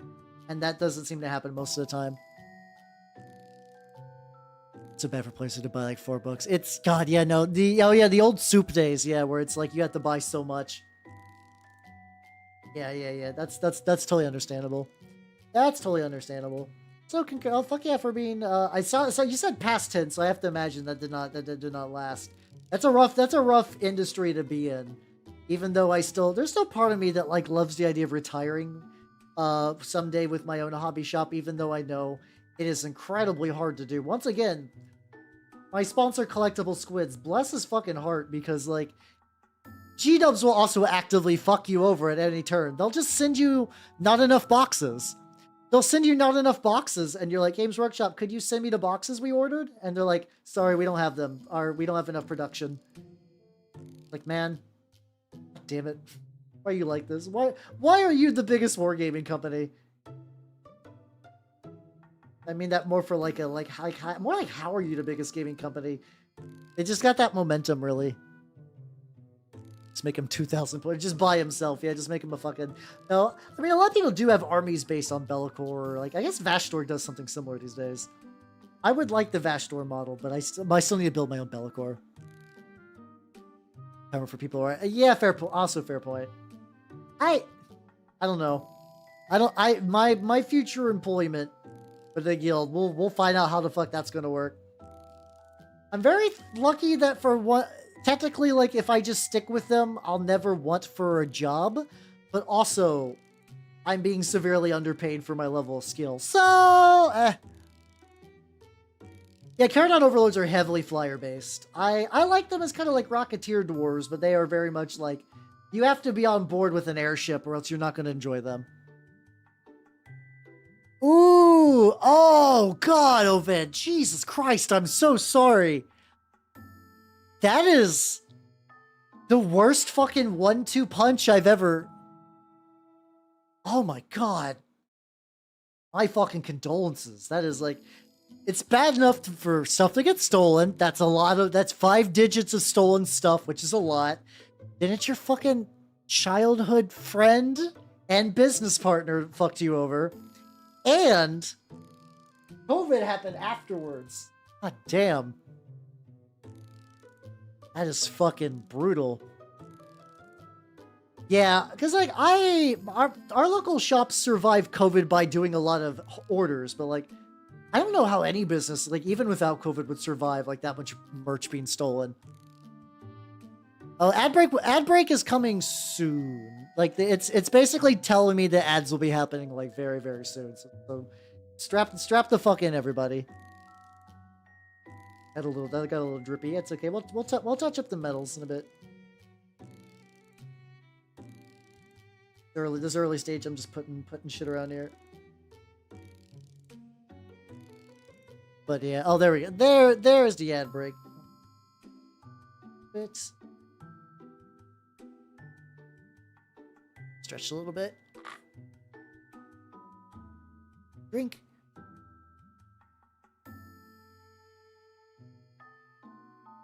Doing a big stretch. There we go. And he subtract breaks. Technically, every time I hit the "please don't play ads right now" button, that I consider that is a subtract break. So it's happening. I just only get a limited amount of those. Like basically during the stream, I'll try to hit that as much as possible. Those just take a while to recharge. Which just happen to take a while to recharge. And depending on whether Twitch feels generous or not, sometimes I'll get those restocked and sometimes I won't. Yeah. You gotta get yourself those daily elf punches and get the funny number redeems. I believe. But yeah. But in general, just kind of going back to the original idea, G-Dubs does not. They hate the idea that you could possibly have an army that you could use for multiple armies. They do not like that, which is funny because I consider that a great business idea. I love the idea of like if a games company was like, get this army for this, and then you could also use it for this game, but maybe you might want to get something else to go with that, or maybe you could run mostly the same army, but maybe you need like a couple of extra dudes, and wow, look, I get a couple of conversion kits or whatever. So how you doing, Narf? Welcome. Dude, oh, I have to imagine like somebody they sold back a magic card that was like very identifiable, because like. I usually find that magic is the thing that busts a lot of stuff like that. Oh, so this wasn't like one big steal. They were just like straight up like effectively embezzling you over the course of a large period of time. I am curious how they got caught. I'm glad you caught them though. Shit still fucking sucks, but I'm glad you caught them. Put a 3D printed army. I mean, I do a lot of 3D printed armies these days, just not for Warhammer though, because I enjoy like turnip and stuff like that. Usually a lot of my G-Dubs 3D printing is for bits, because like fuck, like especially for Horus Heresy, fuck paying like $30 for like 10 helmets. Games Workshop, that is ridiculous, and you know it.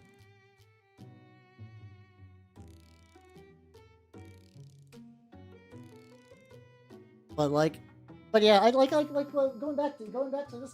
I took the base model and I just like, yeah, just 30 prints of bits. He's gonna look nice. I don't know where he's gonna fit on my painting queue. I was just kind of happy to build him, really. I was just like, I've had him. I had the stuff for him. I might as well build him. I've also been 3D printing some more stuff for Trench Crusade as well. I'd like to do some more Trench Crusade painting as well, especially because like I want to get some. Apparently, the rules for 1.4, which is going to be like a big beta update thing, is coming very soon. I'm very excited for that. Them 24 what I got paid. They were they stealing the posters from the fucking walls? That's Vtuber. Hey, do not worry. Listen, nobody ever needs to apologize for being late to my streams. It's fine. I'm doing a funky little paint, and you come at your own convenience. Do not worry. Oh, God. If you're like, oh, I wonder where that poster went. I swore I put it up, and then you just watch him just be like, fucking like the Grinch Stole Christmas, just step off with a bunch of product. Oh, God. Oh, they got cocky. Oh, they got cocky and it bit them in the ass. For the best, but still. At the very least, too, you could bust them with video evidence. Like, were you able to take them to court? Like, were you able to eventually, like, it sounds like the business folded, which is unfortunate, but were you ever be like, Your Honor, I got them on fucking video, look at them stealing? Because I feel like that's probably a pretty open and shut case, though I guess you could be like, well, I owned a store, so I was just doing some late night renovating. I was just taking all this stuff and put it in this bag that I own.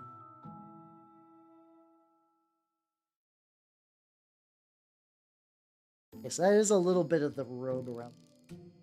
I've got to get, like, up in there. Or they snuck in the middle of the night using my... Oh, God, yeah, they did go full Grinch. I mean, if you're going to do the heinous shit they were up to, I feel like Grinch mode is the only way to do it. Just feasibly. Man, that fucking blows. Especially custom sign, too. Like, you'll know... Like, game stores have fucking posters for days. Like... Mind you, you wouldn't steal, like, a fucking... Like, my Age of Sigmar box came with, like, 2 of the same poster. And, like, those don't matter. But also, nobody would steal those because everybody's got a bajillion of those kicking around.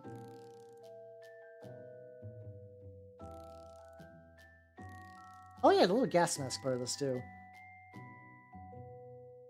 So many of these parts I'm definitely doing the... I'm gonna paint this metallic and I'll go back later and I'll probably touch it up with some details and whatnot. It is, like... Once I can kind of go into the idea of, like, how well this is a very, like, complex machine with a lot of stuff. However, compared to the fucking, what are they called? Not the Rat Ogre, Storm Fiends. Fucking Storm Fiends were a pain in the dick to paint.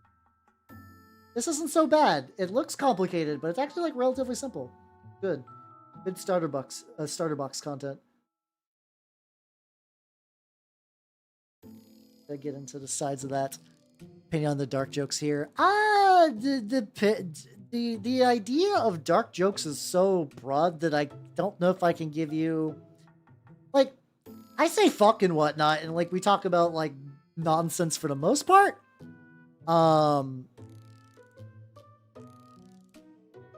Wait. Let's see. Multiple business partners, everyone has to agree. Oh, god damn it. So, like, so if both of them have to agree this is an issue, the other guy was just like, no, I'm not gonna agree on stealing. Also, weirdly enough, a lot of my sponsor Squids actually is an LGS from Florida. We're talking about Ovan the Wise in chat had a very scummy business partner that stole a lot of shit. Stretching. Oh no, yeah, no, that's fine. That, like, threatening that's cool. That's fine. That's whatever. It is all good. It's honestly stuff like that. Probably like if you can't do anything about it, there's not like, I don't know. I would love an alternate reality where you could take that asshole to court. It sounds like that was not feasible though, which is a problem. It's a guild. I don't live in Florida, but my sponsor Collectible Squids does. He runs a game store in there, and I'm gonna. It feels kind of mean to shout him out, but like this instance. But Squids is responsible for getting me this kit on time with the bonus stuff, so I'm very thankful for Squids. Also, where's I going with this? Something about Squids. Something about. I totally blanked. It's fine. It's whatever. No. I do not. A lot of Florida viewers though as well. Apparently, everyone's come from Florida. You know what's made of? I don't. You might want to ask Squid directly on that. His store does have a Discord, which is like fairly active, so that's probably your best bet for finding out. Like you just might want to just send him a DM, or like Squids, if you're in chat, could you just say? But if you know what the material is made of off the top of your head, you might. It sounds like you could potentially get a shirt sale. How's how you doing, Artist Spoon? And hello, Grind. Welcome. Nice. How you doing? Yeah, COVID. I feel bad because COVID did fuck up a lot of stuff, but like, technically, I flourished under COVID as a weird shut-in kind of hermit dude. Not that I don't go out and like talk to people and whatnot, but I do a lot of my stuff indoors. I guess I could see that, yeah. I could see it being like a lot of good game country. Play games into the hurricanes eventually sweep you away. I live in an area that's like kind of gets affected by the hurricanes, but not to the Florida level where it's just like, well, the waters are coming. What do we do now? Just wait. We'll just see if tonight's the night. Yeah, my local shop like barely survived because they just did like pre-orders, and they effectively had like they had a delivery guy actually. They had like a dedicated, like some guy decided to become the delivery boy for my local shop during COVID era, which is kind of wild actually. Just getting there. God, getting the rat details is going to be kind of rough. But real quick, I am going to take a very short idle break, so I will be right back. Give me a quick sec. Give me a quick sec. There we go. Thank you for that bet.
All right, I'm back. Let's go. Okay.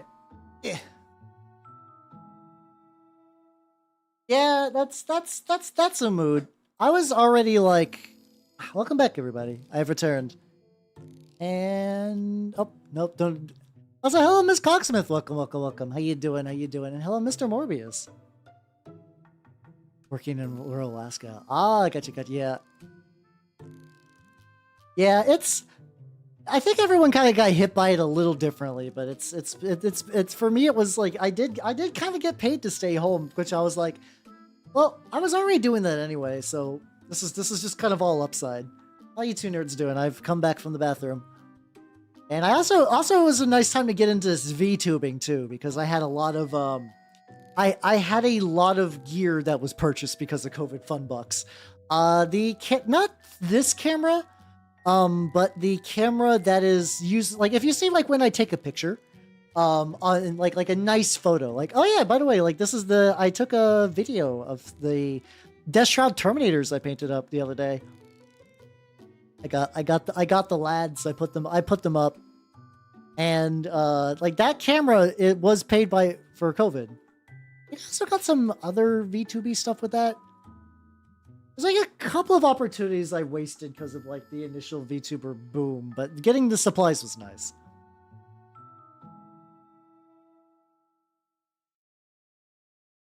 But yeah, all the stuff like that. Heresy. No, it's fine. No, they're just happy little guys. It's cool. I wonder if I want to do. I'm trying to think of what color I want to do the actual like dudes. Kind of like the idea, like, so, where are they at? So, like, the farmer guys, I need to clean them up a little bit, but I kind of like the initial, like, look of kind of like the kind of drab brown stuff like that. Maybe I'll try like a little bit of turquoise and like a like some like drab kind of colors. That might be nice. That might be neat. Like if I took like a tan earth and hit them up with that.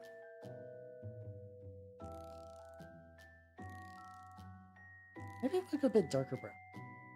What's it slightly darker brown? Oh yeah, I got this cypress brown. That might. Let's try, we'll try. We'll experiment. This is going to be like an experimental selection of colors and stuff like that.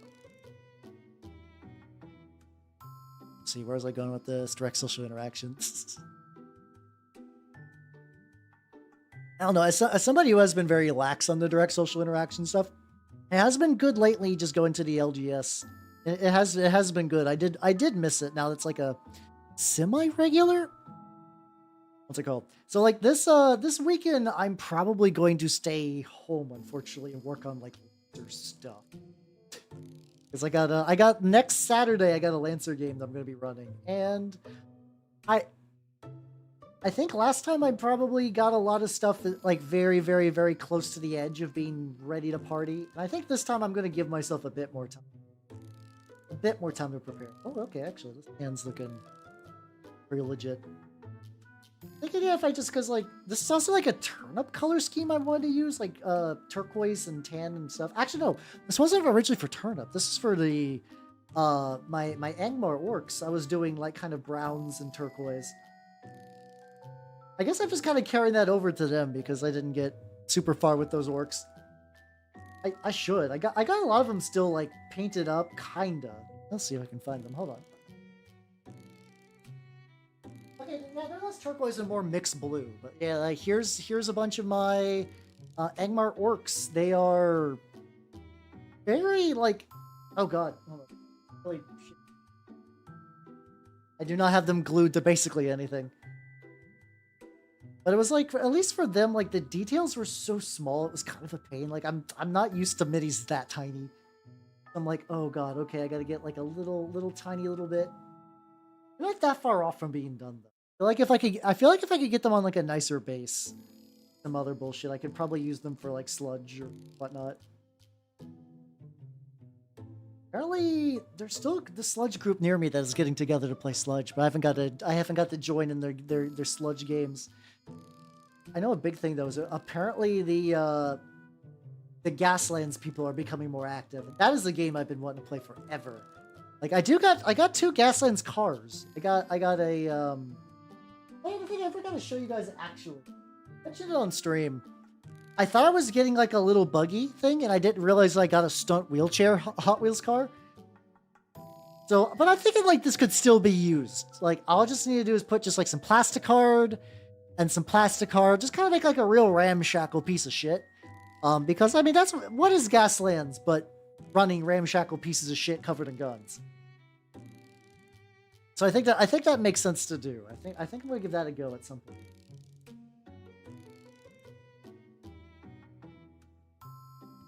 Player this a couple of times. Be too bad. Glad, and we get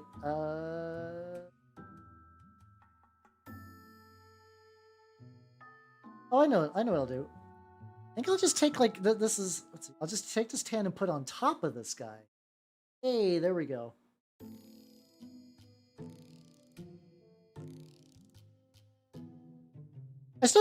I'm very jazzed about these new Skaven. I really like the build of them. Like they're reasonably rich on detail, but not in a frustrating way. There's something I'm curious about though. I do wonder if Skaven with spears are going to be phased out. All my Skaven already are Skaven with hand weapons, and I'm gonna have to deal with the fact that I got 40 more Skaven with hand weapons. Not a single Skaven guy with spears. And the tricky thing is like I legitimately don't know if, because like just going back to the idea of these like monopost kits and trying to kit bash, I don't know if their bodies are going to be built in a way that if I want to hot swap them spears, that's going to be possible. So I think in a box somewhere I kept the old spears, because like that is a very nice thing about just like I basically keep every single leftover bit. I do not toss any of them. I just keep them around in like various drawers and shelves and what. They have been very handy for conversion purposes. I mean, yeah, it would suck if they do away. I have to imagine, like, worst case, they would just make the war scroll be like, yeah, these are just Skaven. Because it kind of sounds like that's a route they're wanting to go with a lot of stuff. Or, like, at least in Age of Sigmar, they very much do that. Oh, yeah, does this weapon have, like, a different model? It's a different war scroll. Not all the time. I know there's a couple that don't, but I know there's a lot that do. So I'm very... Well, we will have to see. Say Jimmy, my titty. Exactly. Oh, that's Tim Hortons. Okay, there we go. Shit, I just also realized too. Got these like pale blues from the Song of Ice. Oh, hold on. How about dark pale blue? How many fucking blues did I get? Oh, I got a fucking. Okay, I did get a lot of these blues, because for my Starks, I got so many paints, and I'm like, okay, whoa, hold on. I was like, I got so many Starks to paint. Time to do up, and then it's just I think it's because I realized by the time I got done with all my Starks, I'm like, this is gonna take so fucking long. I haven't played in a while. I kind of feel bad because like I've effectively, even though I really liked the game, I sat down and played one game at my LGS of the Song of Ice and Fire war game, and I see the guy I played against. And he's I think got like someone there playing with them at all times. Usually the same person. Because it's still our store has a lot of stock for the game, but I think the group is pretty niche still because you know this is kind of how it is. But I see him around and I'm like, oh, I feel bad because I've just been on such a big Turnip 28 kick lately, and like it's a lot easier just to be like, yo, we're gonna play Turnip. Cool, I'll be there, and then just like if somebody's there with Turnip, I can just run a quick game and it's not a big deal. This isn't too bad. The light blue is going to be... This is also going to get grimed the fuck up too, so... Need to make... so this would be... light blue lower bits. Do you want to play? I do... Infinite war games I want to play. Infinite war games I want to play. Yeah.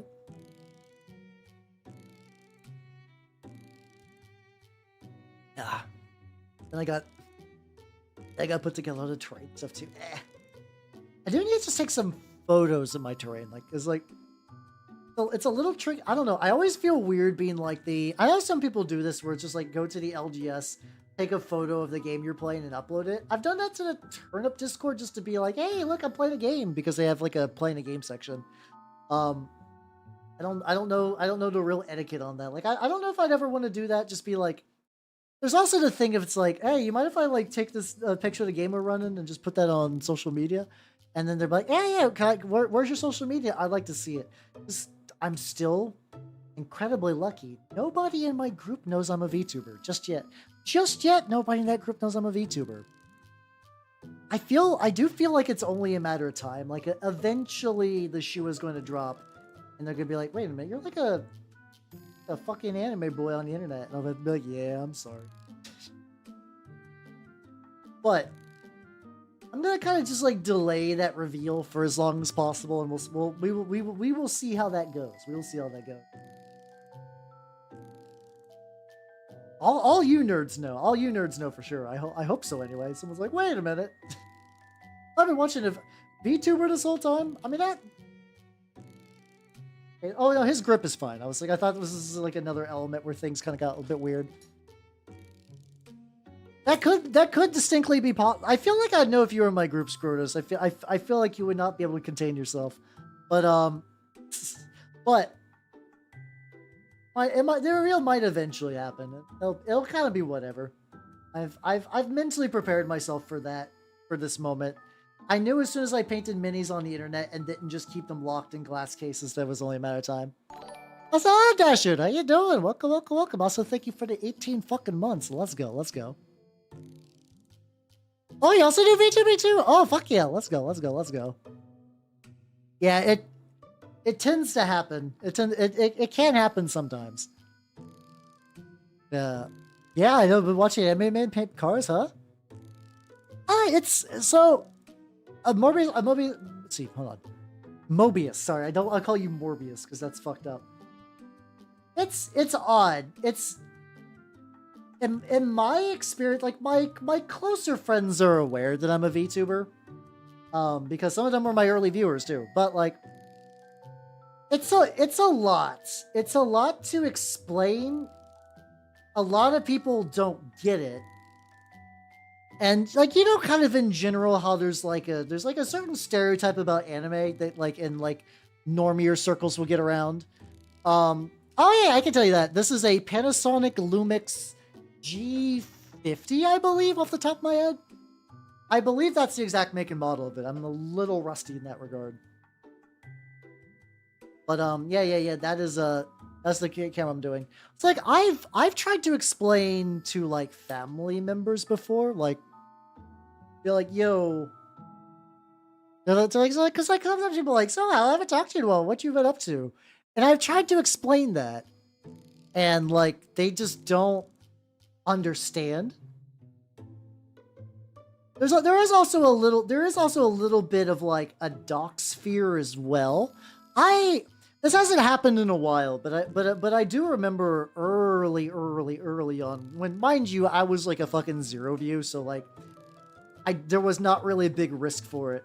But I remember a friend of mine who was curious decided to like pop into my stream and be like, "Hey, the name I go by when I go as a human," like this is like said that straight up, and it's like part of the reason that VTubing is kind of nice is you do get that anonymity.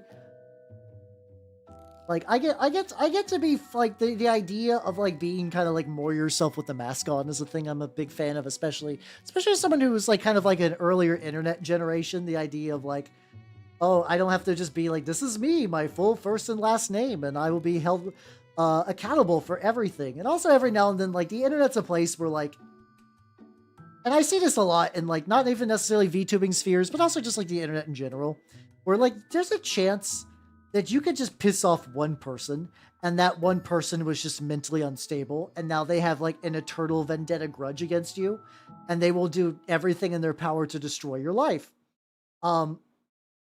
Those people exist, and I find that like the amount of my own info out there that's like kind of lowered makes it a lot easier for me just to kind of not have to deal with that bullshit, which is nice.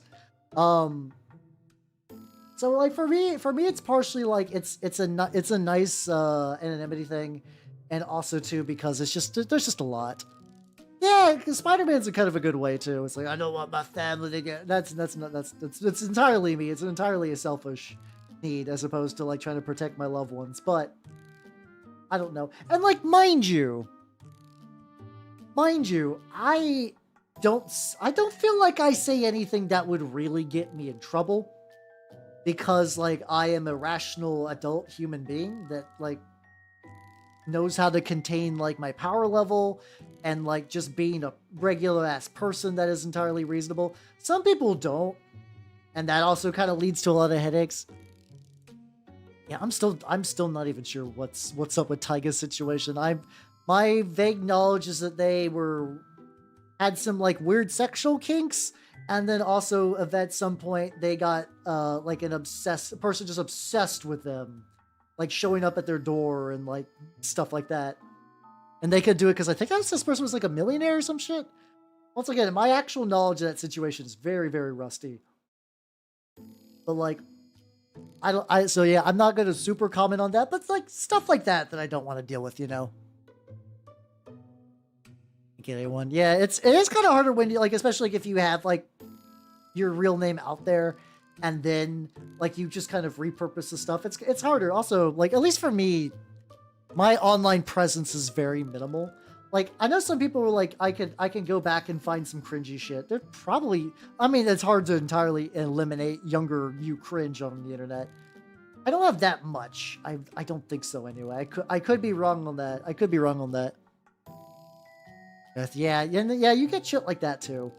And like, mind you, that fucking blows.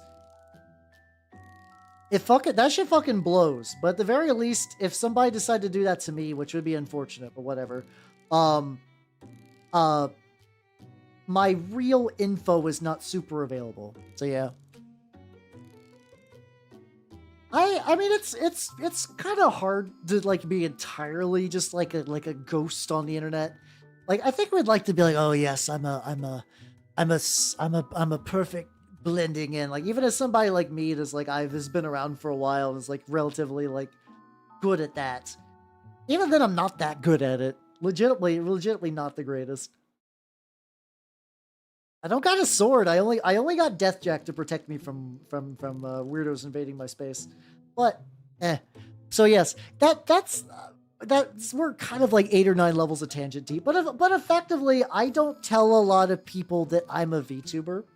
Also because also just like randos at the game store is going to be harder. Like I like my turnip group. I don't know a lot of them very well.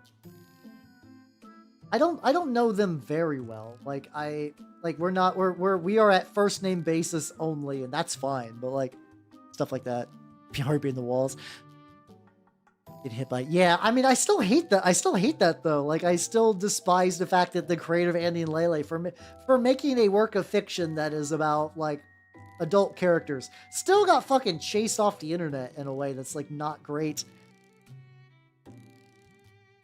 Left from my store, this kid started calling the store. Oh god, no, that's yeah.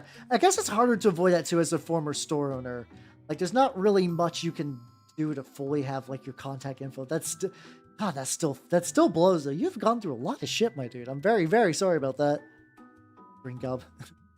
Yeah, gotta watch out for the Green Goblin and the Goblin Green, which I don't really own any paints that are quite Goblin Green, which is sad because I would like to maybe do like one. Let's have like one real old hammer paint army would be kind of fun. Yeah, I think I got his robe setup going. Yeah, we're going for a very, very messy. What kind of brown do I want?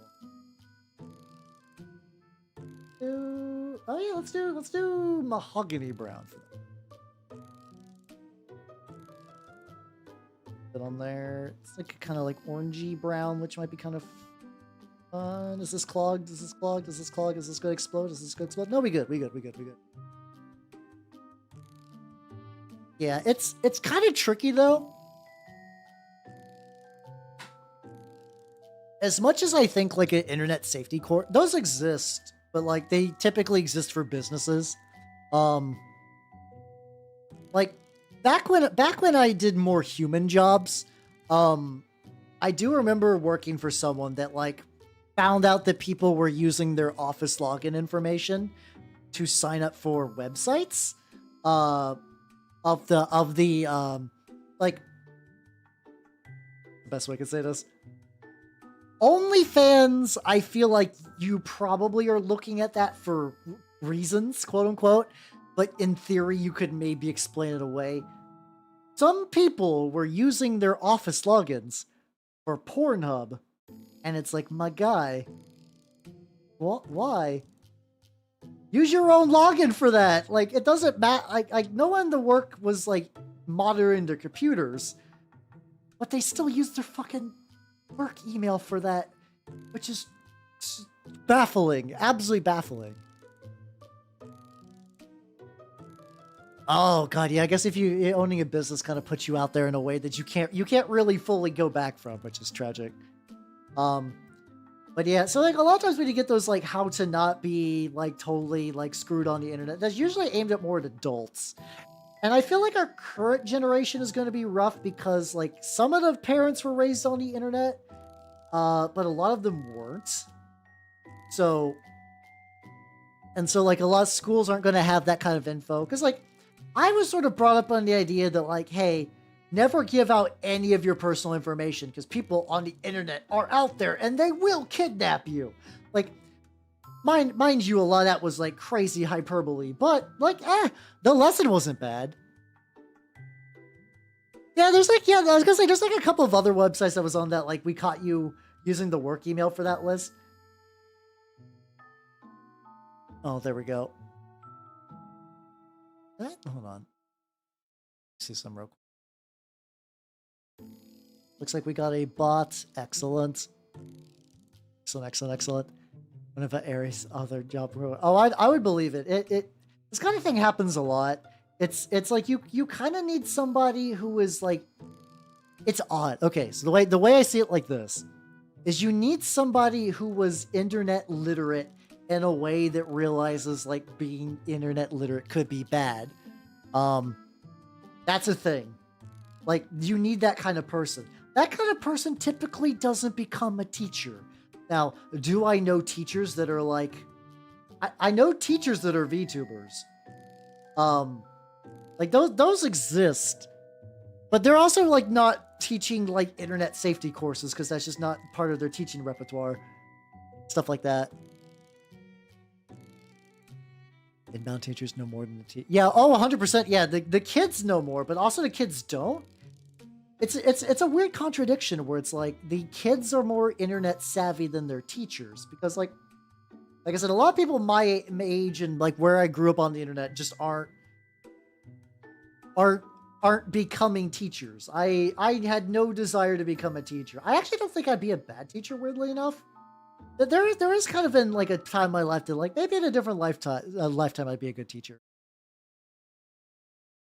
Run up BBQ. Oh yeah, just like a decent amount of them. I also imagine VTubing is really nice for a teacher. Like on one hand, somebody could recognize your voice and just be like, oh yeah, I know what that is. You do get a level of plausible deniability though, which is kind of neat. You're like, there's a lot of people that sound the same.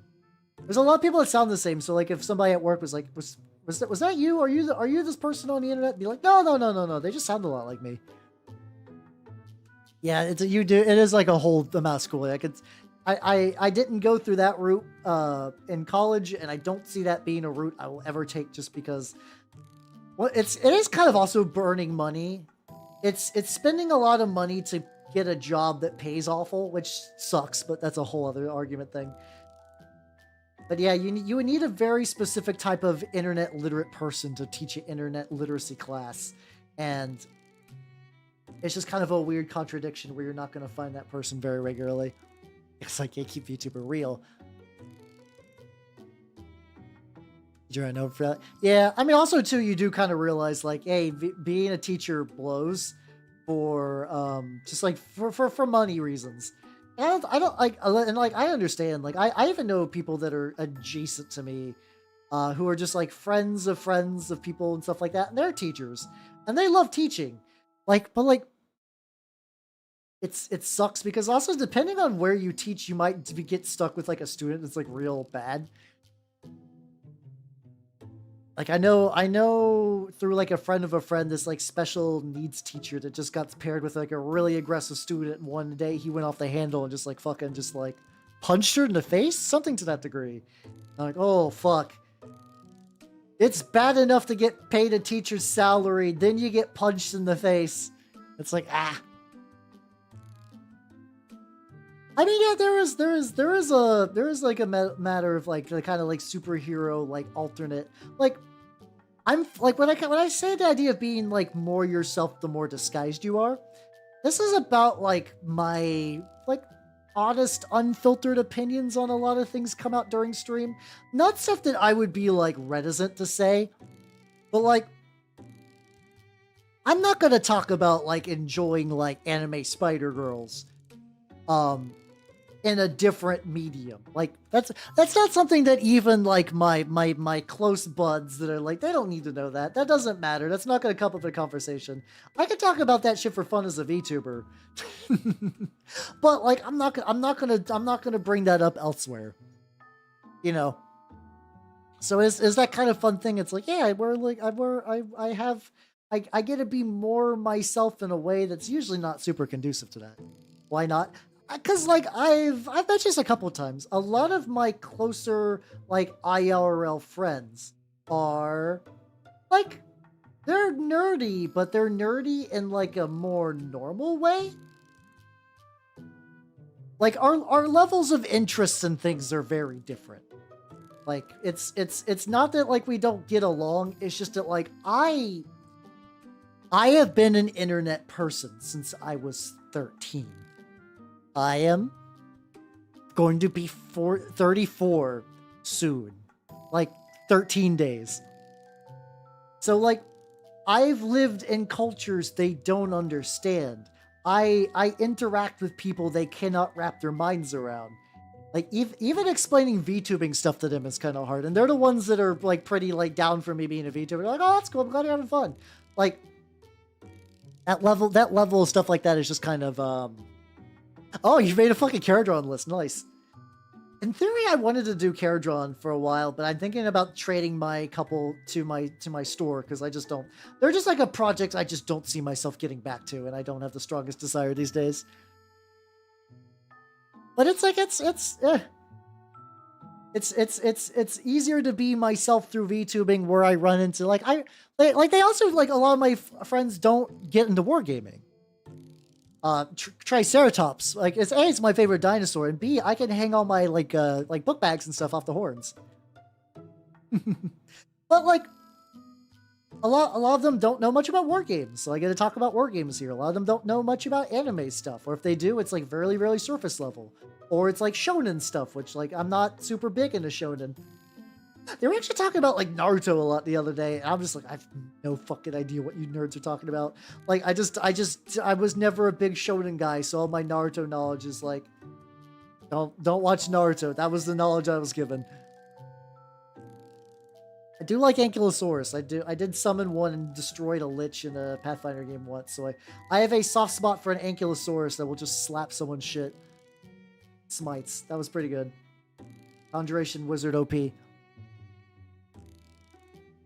Well, see, it's like it's harder. It's like some stuff is just like I'm not going to talk to like my coworker about Spider Girls, but like also kind of hard to bring up like I am so hyper specialized as a person. It does kind of make some conversations just hard. Just like they just don't have the knowledge base for it, especially because like in the States, like I know a lot of people in like Europe and stuff like that have an easier time finding wargamers because like that's wargamer country. Europe can be incredibly difficult, very difficult. Even to find someone who knows what the fuck you're talking about, let alone like my hyper specific specialized stuff. Oh, see, no, I can't freak out normies. I can't do that. I have been trained to conceal, like the idea of concealing your power level is effectively dead. Like you got like pretty open weebs now. It used to be the idea that like you like somebody's like, oh, what do you like to watch? Like hey, have you heard about them animes? And you'd be like, I have no idea what you're talking about. And you're like, oh, okay. And then you just kind of hear them like maybe talk about like, yeah, I like Dragon Ball Z. And you're like, oh, that's nice. And then like you go home, you shut your door, you like you lock all your locks, and then you put on fucking Lucky Star. And then you Timote. Like you do that and like nobody knows. Like you keep that locked down because like partially as a defense mechanism from embarrassment, and also because a lot of times people who don't keep that shit locked down are incredibly aggravating individuals, and then like they kind of give like you a bad name, so you're just like, I'm just gonna keep it on the down low. And that still is kind of embedded into my brain, and I don't think that will ever go away. How you doing, Vectress? We're talking about power levels and stuff. No shaming. People who cannot conceal their power levels. I'm kind of joking, but kind of not. Like it's like if I think people have seen like in the past, like this is going to be kind of dated. I imagine there's like a newer version of this, but like the guy with the Naruto headband that is just running around ninja style saying believe it. Like you see that and you're like, oh god, we share the same hobby. Fuck, I can't. If I talk about enjoying anime, people are going to think I'm like you, and I can't do that. I can't do that, which is where a little bit of power level hiding came from. I did all that except for saying believe it. But I mean, that I do remember that I distinctly remember a guy that went to my high school that showed up with a Yu-Gi-Oh! Dual Disc and a Naruto headband. Like just on the regular for no real reason. And I never really figured out why. But the whole time I would see that and be like, oh no, I can't do that. I have to conceal. I also do, Nitrous. I do keep hearing that the Deadpool movie is surprisingly good. I I haven't watched a superhero movie in a while, but like I've seen generally enough people that I somewhat trust their opinion to be like, huh, it does kind of look like fun, you know? Oh yeah, I distinctly, I mean, there were camera phones so camera phones, no, digital cameras, yes. I do distinctly remember doing sick katana poses in my backyard. That's not a lie. I unironically, when I was also, I feel like some about learning to conceal your power level is by revealing your power level and then realizing with great shame what you're doing. I distinctly, I mean, mind you, that was in my backyard. No one's gonna, catch me doing that. But, you have to be a little careful, though. Yeah, I mean, I was lucky that my high school wasn't as bad as it could be. I grew up in a small town. My full high school, I think maybe had 400 students, which I don't remember. I think that's relatively little. I don't know what a big city's, high school amount is, but, that was just, my town and all the surrounding areas went to this one high school, and that was it. I think my graduating class was less than 100. I think there was just too few people to actively bully people, which is kind of funny. Also, I'm doing the, what's it called? I'm doing Steel Legion Drab because I did like that color. I must go out this. I literally did. I would do that kind of bullshit because, the allure of a katana on a nerd, I don't think has entirely died down. There's something about when you just see, when you're a big old Dorcas and you just see that katana that it just, you know you're meant to swing it around like a fucking idiot. It's just ingrained in there. I don't know why. Yeah, so we had a couple of a couple of nerdy cliques and stuff like that. I told you basically all my friends were Fujoshi. I basically was the one guy friend in a friend group full of Fujoshi. And I had other friends. My best friend at the time was not in that group. He was just he was the juggalo guy. I was best friends with a juggalo. A light juggalo, but he was still a very cool dude, and his house was very fun to hang at. They had an Xbox when that was kind of rare, and also they had a lot of cool animals, and his mom was cool. It was very fun, but yeah, I assume it was kind of like that. I also would think too, to some degree, I think to some degree there were a couple of nerds on the totem pole that were lower than me. So I maybe they were the ones who got, maybe if I talked to them these days, they'd be like, oh no, I got the shit bullied out of me, Hal, fuck you. Maybe they were like that. I don't know. Yeah, when I say part-time juggalo, I like to imagine that okay, so he had here's the easiest way to say it. He didn't wear the face paint. He always at least had Faygo in his house. I was drinking Faygo with him before I learned that was a juggalo thing. It was just there. I was like, I never heard of this. He's like, yeah. This is pretty decent soda that is $1. Like $1 for a lot of soda back when that was a decent amount. Yeah, I know Faygo's got the juggler. It's not bad. It's you could do a lot worse than Faygo. Is a perfectly okay soda. Yeah, I miss when sodas could be that cheap. Tragic. Yeah.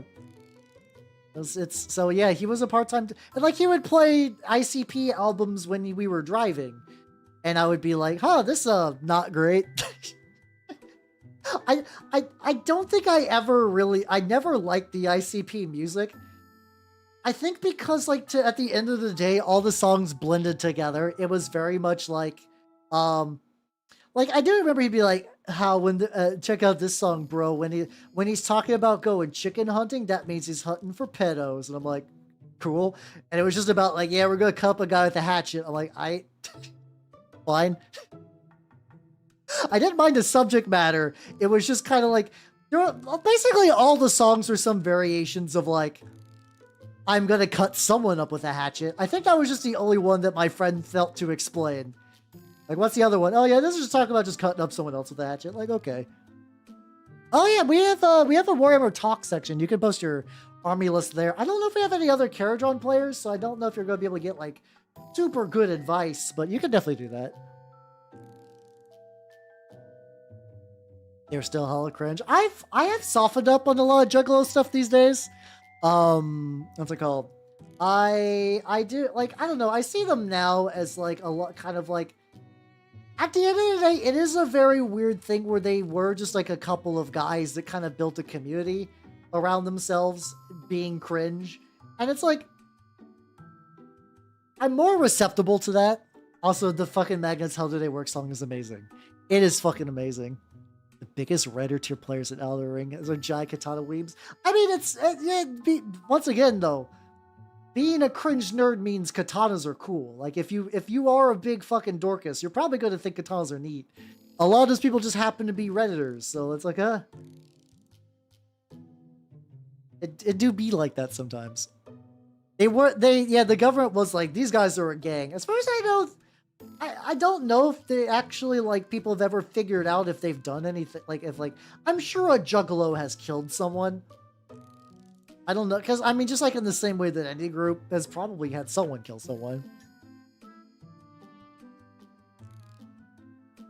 The music is Wi-Fi. Oh, yeah, no, the music is cringe. Like I said, it's like, I don't know, weird, like, murder rap stuff, which is not, like, my favorite.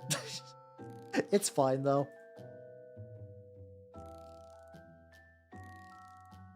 Bit of like cloth that's just kind of like in the thing. I do kind of like this. Like I have to imagine though, if you are the government, you just see like a bunch of these like dork clowns get like mobilized. It's like they would have these like big. They probably still have these like big Juggalo fests, and to an outsider, you see a bunch of people. You're like, oh shit, they might be like a cult, and then they're like, no, a lot of them are probably white trash, if I'm going to be honest. I'm going to be honest. I grew up in a very white trash area. That's how I had a Juggalo friend. So, like, that wouldn't be... That part's not too weird. The Kippus Physics. Oh, yeah, no, it's one of those things every now and then you hear stuff like that. Where it's like, if you know a subject and you see some, like, real cringe media around it, I still... Considering that I know generally how PC stuff works... That scene from The Core where they pay one guy in Hot Pockets and DVDs so he could burn Sailor Moon porn onto them. To literally hack the internet as one dude. Like, that makes me lose my shit. I don't know, The Core is like a weird movie where, like... I enjoy cringy stuff, but there's a while. Like there's a limit. There's a limit, and The Core was the movie that I'm just like, oh god, why are you... What? No. Why? No. It doesn't work. Ugh. And like nobody cared who made The Core. They didn't give a shit. How's that you doing, Benjamin? Kind of white trash. Like it's like, I do think to a certain degree, they did have a niche. You're like, hey, buddy, you're probably white trash. You might not have a lot of friends because you're probably like a white trash nerd that enjoys like slasher films in an area where that's probably not super big. You're probably alone. I do kind of believe to some degree the Juggalos gave people a place. Like I could see the benefits of that. I do think there's like, it is why you get weird shit with fandoms now, where it's like, I'd have no group to call my own. This show or movie or whatever will become my personality, and that's why a lot of times when like fandom drama stuff happens, it gets real wild these days. Program Resident Furry. Yeah, a lot of IT are furries. It do be like that. I haven't ran into any in the wild though. I did back when I did human jobs, used to do a very limited form of IT. It was weird, like I worked with a couple of people. They were definitely nerds. And I don't believe they were furries, but they did both, like, the people I work with thought I was this weird Casanova because I dated like one person a couple of times. So they're like, I just literally had a guy be like, Hal, you know what women want, right? And I'm like, I'm probably not like the greatest person. I'm probably not the greatest person to ask about this, but it was still wild. Big money hustle. So my fantasy movie nights, are very much fantasy. If there's like some like enough fantasy stuff, I don't think they did though. That was the thing. Oh, that cover. Oh, that cover is beautiful though. Oh, can I put I need to put the cover on the screen. Wait, do they have 2 movies? They have 2 fucking movies. There's Big Money Hustlers and Big Money Rustlers, which is made 10 years later. Oh my god. Okay, let me get a higher res. This is like that era where like movie posters were so small. Okay. Oh, it was on. Okay, I'm gonna grab this picture from Reddit because it's the only one that has like a nice size. It's going to be massive. It's gonna be fucking massive. All right, but like, hold on.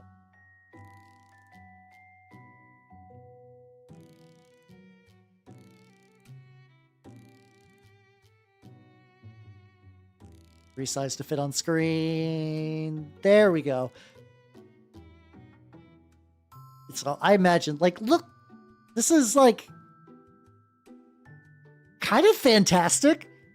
Like, we can really. I don't want to get too deep into weeds because I feel like I could lose myself forever. But it's like okay, so you got. I think that's Violet. No, I think that's Violet J. I think that's Violet J. I can never remember which is which. You got the weird yellow gloves and a gun. You got dice, pineapples. The pineapples I'm confused about. The ICP movie, apparently. It does legitimately does look like pornography. Like, if I found out that I'm sure there are naked women in this movie, like, absolutely certain. But it does look like porn. Special guest star Harlan Williams. I'm trying to see if, if you look at the title, like, the stuff, I'm trying to see if I can see, like, featuring like Mandy Jugs or something like that. That is Jay. Fuck yeah, there we go. What? Wait a minute. Wait the fucking minute. Dolomite? Dolomite is in the fucking ICP movie? What the fuck? To be fair, I feel like this is a movie you get stoned to. I'm not surprised. Fucking Dolomite. For people who do not know Dolomite, Dolomite was like I don't know if he was popular, but he was like definitely one of those like really big like blaxploitation kind of movie stars. Like, hey, you guys know Black Dynamite, right? Dolomite was like, what if Black Dynamite was earnest and real? Like, that's kind of what Black Dynamite was based off of. Not Dolomite necessarily, but that similar genre. I guess I'm just gonna leave that in the corner because it's kind of amazing. I'm debating. See, Chris, that was my thought, is that they wanted to put, like, now you could put weed on whatever. Like, it doesn't matter. I do legitimately wonder if they wanted to have weed on their cover, but they couldn't. So they're like, what looks like weed? Oh, pineapples, fuck it. Fuck it, it's pineapple time. I could absolutely see that. I need a skin tone for these rats. Yeah, blaxploitation was real big in the 70s too. So yeah, like, I guess, considering this is made in 2000, it has to be older Dolomite or someone else doing that. Or like, I feel like it's either gonna be the Dolomite guy but old, or just like, man, I don't even fucking know. Snakes and skill. Oh yeah, no, it's a great.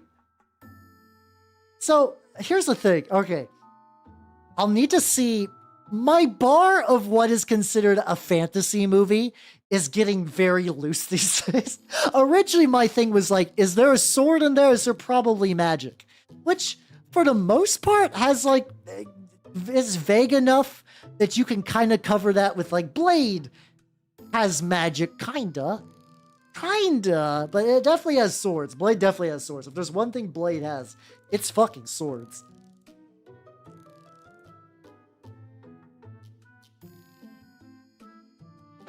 Oh god, see. to do my like. Oh yeah, there we go. We'll do Griffin Claws, stuff like that. Yeah, vampires are magical. I would consider that. Oh, 100%, yeah. Or oh yeah, Jay, do you remember like when they would do those like Walmart would have like a 5 DVDs for one thing? They what's it called? Like that definitely died out. That definitely died out because DVDs are not really profitable. Like even Blu-rays are not as common. It's like I was looking for ways to be like I've had multiple people tell me I really need to watch Twin Peaks, and I fully believe it. There we go. Apples are rare and expensive. Oh, I would go crazy during the rare pineapple days. I love me some pineapples. I love me some pineapples. How you doing, son? Welcome, welcome, welcome. We are... Sorry, I got stunlocked by the ICP movie, which is apparently wild. Apparently wild. I kind of... I'll have to see. I'll have to see. I might... Because, like, I also have to imagine that there might be some supernatural bullshit in that movie, just because, like, I don't know if it's going to be, like, the ghost of Weedmas Past shows up. And with their stack of DVDs. Oh, I can see that being legit. I do have a place that, like, it's weird, though, because I have a used store near me that does sell a lot of used DVDs. And you'd think, like, oh, great, pick those up, but a lot of them are, like, overpriced. So I'm like, look online. Yep, no, compared to even just like getting a Blu-ray. Like they have like a used anime section, but then I look at the price of buying like I wouldn't mind having Chobits in DVD. I wouldn't mind that, but then I look at how much they're asking for, and then I look up the Chobits Blu-ray, which is cheaper and like the quality's better. I'm like, fuck that. I'm doing good. So I got my rats in today, which is why I'm painting them, as you see. I am, like, decently far. Honestly, they could be goats for all I know. There we go. Like, we're getting, like, pretty decent progress, actually. Pretty decent progress. Is that, like, real feet, or does he got, like, metal feet? Got real feet. Yeah. See, I know on paper. I'll say, oh, Lemon, how you doing? Welcome, welcome, welcome. I know on paper I would love Twin Peaks. I feel like everything I've heard about it sounds like Twin Peaks is extremely hardcore, and also a lot of media that I like is based off it. Like, I really like Unknown Armies, which I'm pretty sure, I forget if they were very open or not. It's either openly influenced by Twin Peaks or a game that people, a show people recognize if you want to get into Unknown Art, like, recommend if you want to get in there. See, that's the thing I've heard of too. I am, like Mobius, I am incredibly wary about anything that is made years later, but apparently Twin Peaks is like the one exception where like apparently it being having some time to marinate really let David, I think also from what I heard, David Lynch got more power and got to go nuts. Also, Inkhorn, 1217, thank you for the follow. Welcome to the workshop. Welcome, welcome, welcome. And hello, Proxy, how you doing? Welcome, welcome, welcome. Alright, me who spent 7 hours today building a lictor, build the lictor, paint the lictor, do it now, do it. To be fair, I had my YouTube thumbnail was like, I'm gonna paint rats, and I was like, please come in today, because originally they were stated for Monday, and I checked this morning, and they're like, oh, JK, we're coming in now, and I was like, oh shit, will they be ready in time? And it turns out they did. Oh, you got green stuff in. Oh no, that's fair. That's fair. I mean, considering that you're doing Turretage, you probably got some extra kicking around.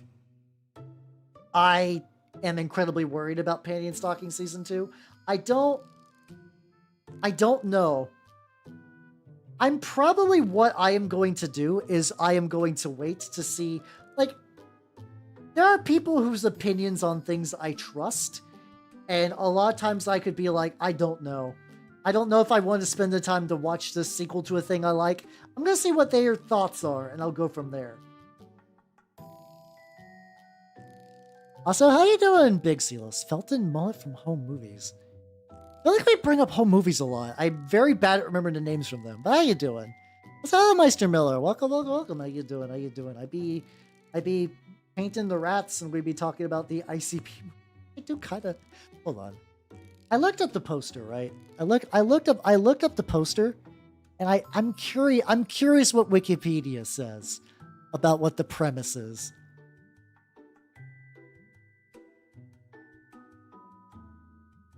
Oh, Shaggy Too Dope is a streetwise detective.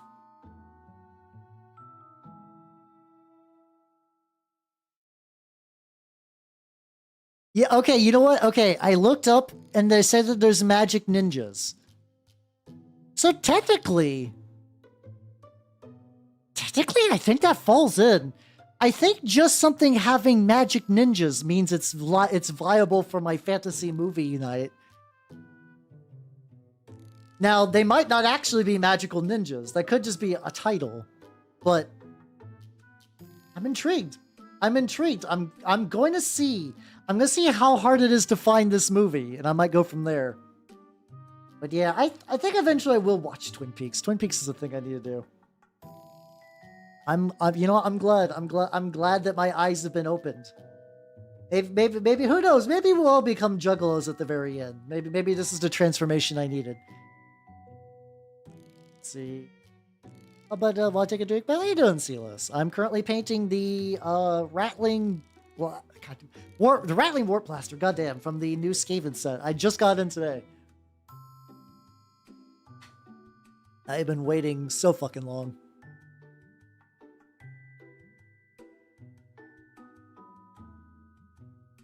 Ah, there we go. Big stretchy.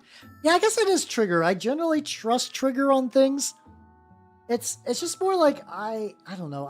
I've been hurt before for things that are made many years after the fact. So that's why I'm super like worried about that. Super duper worried about that. We definitely have to hit the hands up a couple of times. That'll be fine. Especially because like my paint's kind of drippy and getting into the recesses. Fine. Also, John Porklover 911. Every part of that username is amazing. How you doing? Thank you for the follow and welcome to the workshop. I'm working on rats. That's not dangerous. Oh god, we're just like excel. Oh, okay. You were completing the full tingle. I was like, that was already strange enough. It's like partial tingle is already enough to get like the fight or flight going. Then we went full tingle. You know what? Fuck yeah, impressed. Yeah, I didn't watch the end of Samurai Jack. I don't know. Like I feel like a lot of shows too are made with very specific circumstances. So like even if you have the same creator, they might have not been the only one that kind of led to that becoming good, which is why things are a little tricky. Let's see. Wholesome looking to get. Maybe say hi first before the. Maybe say hello. Oh, you were made 42 minutes ago. Ban. Goodbye. You are not real. You're not real, or if not, you're very suspicious. There we go. A shame because the username was really good. Yeah. Bot or not, but if your first interaction of hello. Shill. When you come in my stream, I'm gonna be a little suspicious. I will be suspicious if you do. Real mini painter or not, but that's usually what I do when someone acts a little weird. I just go to their profile and I'm like, made 42 minutes ago. How odd. There could have been executive meddling, to be fair, too. That could have also fucked with Samurai Jack. There's always like so many weird factors when it comes to stuff like that. Yeah, if you're weird regular style, that's fine. I'm okay with weird regular style. That's cool. That's fair. Gotta get fucking like hands. This is also why like I'm okay with effectively painting 5 rats on this thing. God damn though, when it comes to the clan rats, I'm gonna have to look to some speed painting stuff. Still not too bad though. But yeah, no, I mean like it's my chat's is a nice level of weird that I generally am down for. And when I'm not down for it, I tell you to knock it off or I ban you. Yippee! Let's go. Yeah, that's like out of all the various bot or like bot adjacent things, like usually you'll be like this is like a vaguely Russian name, like it'll be like Ivan something Kovich, and they're made like 3 months ago, and then they're just like come for a big follow bot buy, and then I banned them. But man, John Porklover at least had a name. Had a name. Oh, it's okay. Yeah, get your punch in. Get your punch in. Alas, his name was meant to be. Not meant to be. Got banned for making a dad joke? Really? Really, really, really? Was it like... Does someone have like a no dad joke policy? Or was it like... Sometimes you do a thing where like somebody's like, that joke is so bad, I gotta ban you for it. And you're like, please do it. Just like it cements the power of the dad joke in a weird way. Like a confirmation of like, oh God, why? So it's like you sometimes you get caught in the line of duty. Got banned for agreeing with the streamer? Or was it one of those agreements where somebody's like, I'm stupid? You're like, yes. And then you're like, banned. Ivan Tia, take your Moneykovich, something like that. And yeah, sometimes jokes do be too powerful. Also, I very much like the tail coloring on this. I'm definitely gonna like eventually have to dry brush it to be a bit cleaner. Also, I'm gonna have to like basically have to hit all the skin with like another layer of this paint, but whatever. Oh yeah, no, yeah, mod power trips are definitely a thing. To be fair, thank you for the reminder. Hey, no problem. Glad you could fix it. It's all good. It is all good. Yeah, I don't have a huge amount of mods. Not out of like a dislike. I usually just like I can pretty much manage myself. But usually the people I do mod, I generally trust, so it's not too bad. But yeah, I have seen some streams where the mods are like power tripping or doing it as like a weird way to get close to the streamer. Oh, buddy, it is me, funny anime rat painting person. I do be painting the funny rats. I got them in today, actually. I got my rats in today after talking about wanting to paint them forever. So I'm very, very, very, very happy about that. But it be good. Things today be good. I had to do a lot of yard work, which was annoying. God damn, I was doing some hardcore touching grass today, I swear. And I think I have to do more tomorrow. It'll be fine though. It'll be fine. But yeah, yeah, I mean, to a certain degree, there is also kind of a weird thing too about like banning based on vibe checks, which like, as a guy that like doesn't want a lot of confrontation, that does sound like sometimes it does make sense to do so. There are some people that just like actively make the chat worse by being there and make everyone uncomfortable. Everyone who's here generally doesn't have to worry about that. You'll probably know. Like I think it was the like somebody just talking about just like, oh no, it was that one. There was that one dude that really wanted me to do that, like whatever the TikTok like blowjob noise meme was real insistent about, like, what if I give you a sub, will you do it? I'm just like, no, get the fuck out of here, bud. Get out. No, wrong. Stop it. Stop this shit. Yeah, like I don't remember. It's like the Hawk 2 or something like that. Apparently some guy just interviewed some lady on the street and then she was like, this is how I get to keep a man, and just did like blowjob like noises, I guess, just talk about like spitting on that. I would do it for a Scooby snack though. Those are fucking delicious. Lately my Scooby snacks though have just been like non-standard Oreos. Regular Oreos suck. Oreo variants are great. I got me some mint Oreos just because I never tried them. They're pretty solid. Yeah, apparently it's like the sound of you like gathering up phlegm and spitting. Like that's what that's supposed to be. I don't want to do it. I don't want to actually do it out of principle at this point.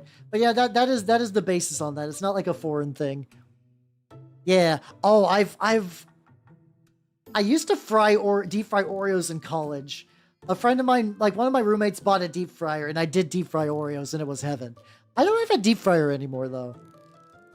I don't really have a huge need for it.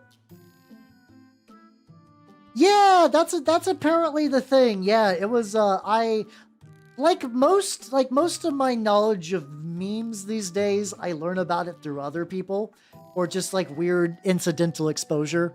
But yeah, it is effectively that. It's the idea of just spitting on it to get effectively like a little extra grease kind of thing. I don't doubt that deep fried crickets are good, but I don't think the crickets are contributing to that. I think it's that the like fried breading and honey are good, and crickets just happen to be crispy enough that if you fry them, it probably doesn't matter. Like they're probably just like hush puppies with like a little bit of crunch, which yeah, I'd give that a go. I would give that a go.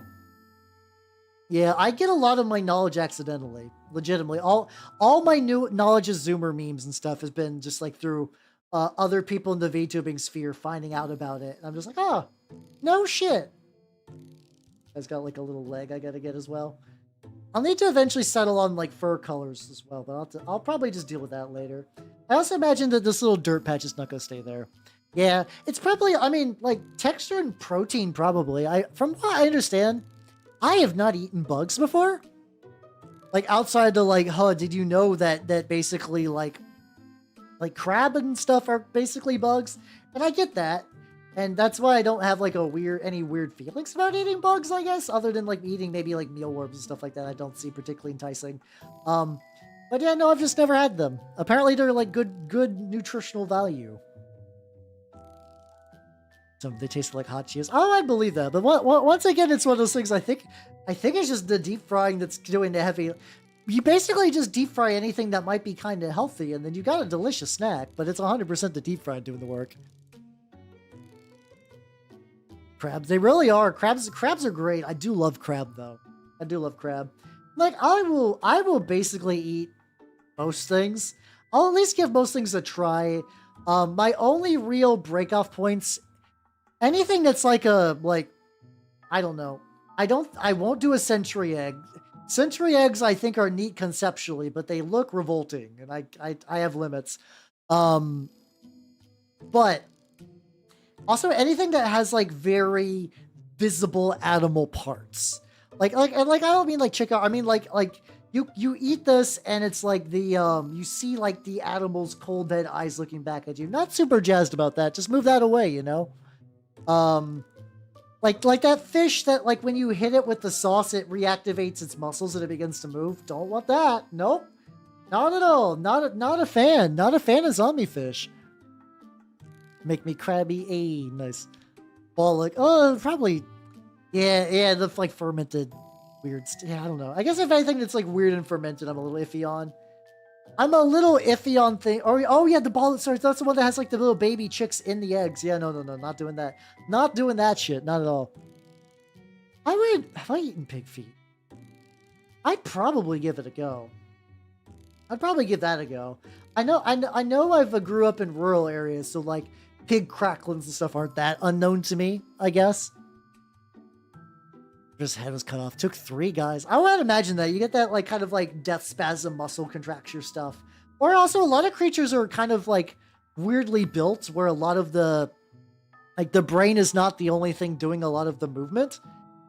So you do get weird things where it's like, aha, you cut the head off, but like the secondary brain or whatever that pilots a lot of the lower body stuff is still moving for a bit. It's not gonna live, but it will thrash for a while. It will definitely continue to wiggle. Its best quality, it's wiggle. I'm also gonna go back and make belts and shit. So it's just, oh wait, fuck, that's supposed to be a different color. That's supposed to be the dark blue. It's fine. It's fine. Kangaroo and shark. Kangaroo. Good kangaroo, shark good. Oh, I'd imagine sharks get hunted for their meat all the time. Kangaroos, from what I understand, are just like incredibly gamey. Where like if you what's it called? If you're eating kangaroo, it's probably not great unless you like it's like kind of like overly gamey deer. Live shrimp, absolutely not. No, I love shrimp. I would want them to be dead before I put them in my mouth. Nothing alive should be entering my mouth. True facts. Yeah, I don't know the whole shark fin soup thing these days. I know it's like illegal in a lot of spots. Yeah, octopi have that. Also, octopi I feel bad because an octopus is actually very intelligent. But goddamn, if octopus is some of the most delicious shit I've ever had. I love octopus a lot. I love seafood. I will basically eat most seafood that aren't those like weird like exceptions that we were talking about that are like still alive or like. I don't think I would risk it with pufferfish either. Yeah, it's probably one of those things that depending on where you go to, it's just there a lot. So it's like, you can't, it's hard to stop. Now we're hitting that spot where I'm like, okay, what do I do now? It's like little. I think I'm gonna hit up these, like all the copper with another layer, because I think it needs another layer. It's like fingernails. I mean, yeah, it's basically. Isn't it basically just like cartilage? So it's like fishy cartilage. So when you boil it, it kind of turns into that like gelatinous kind of like thickener agent thing.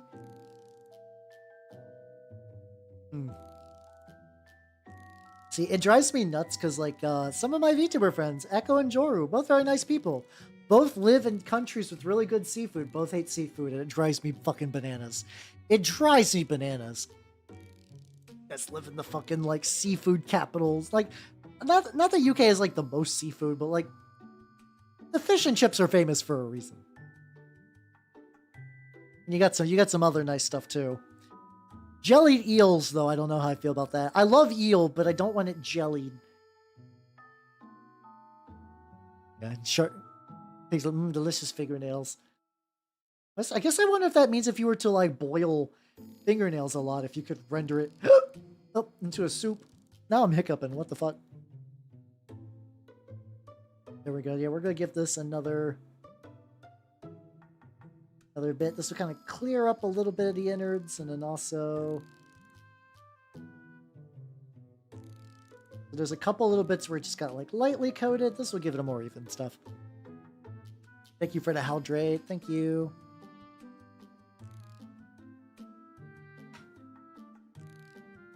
Oh no, I'm out of water. Fuck.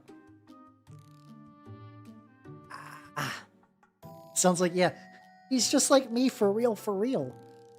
I'm legitimately curious if you could buy. It was funny. So, she writes into the stream very often. Nice lady, Dice Queen D was like, "Hey, did you know that there's people that sell you like a bunch of totally convincing looking resin teeth?" I was like, "Oh," I was just responding to it. I was like, "Oh yeah, you can buy a bunch of teeth, both real and fake, on Etsy." And she's like, "What do you mean real?" I was like, "Aw." I went in. I feel bad that like the seagull stole your food. At least you got, like that feels like it's a very fun story though. But I also have to imagine if you live by an area with seagulls, it probably no longer is fun. You're like, God damn it, these fucking flying vermin keep stealing all my food. Eel for an eel, an eye for an eye. But yeah. I don't know. I feel like you could probably explain away and clean teeth. I feel like fingernails are too unhygienic. Like, even if you were to, like, clean them somehow, I don't imagine that, like, because they're effectively a waste product. Like, teeth you remove, and, like, they're technically still important. What's that one, the Australian bird, the ibis? The ibis that just fucking just, like, just eats trash all day and harasses people?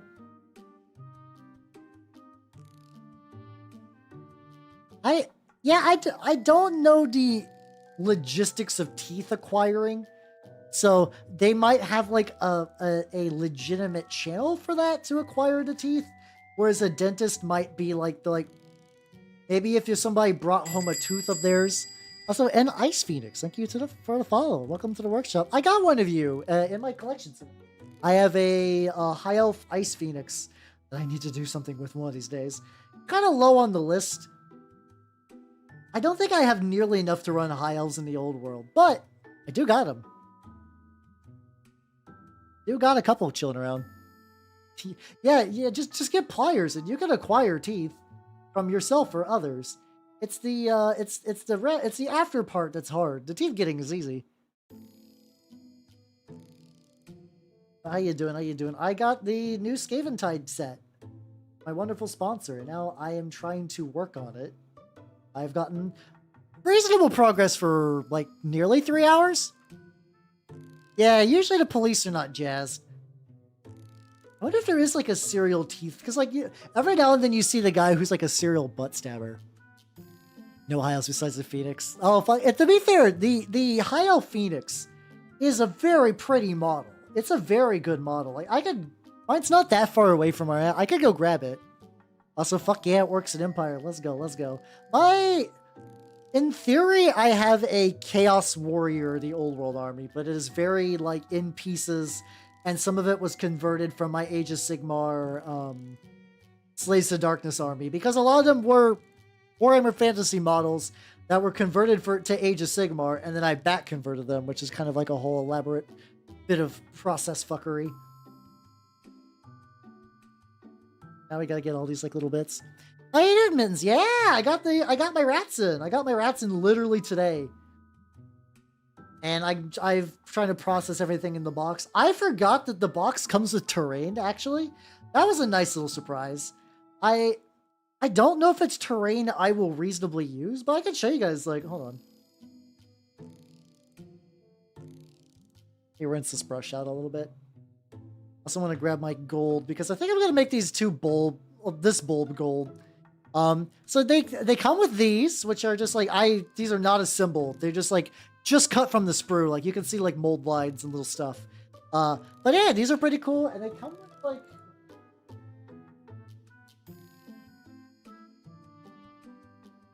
like a big, oh, like, let me zoom out. They're not quite L-shaped ruins. They're like L-shaped with like a tiny nubbins. That's like, honestly, this is kind of rad. It's also pretty hefty. Like, I do wonder if that plastic might have been better spent making more models. But as somebody who doesn't care that much about model count, that's pretty neat. What's up, Batapal? How you doing? Welcome, welcome, welcome. I'd be working on my rats.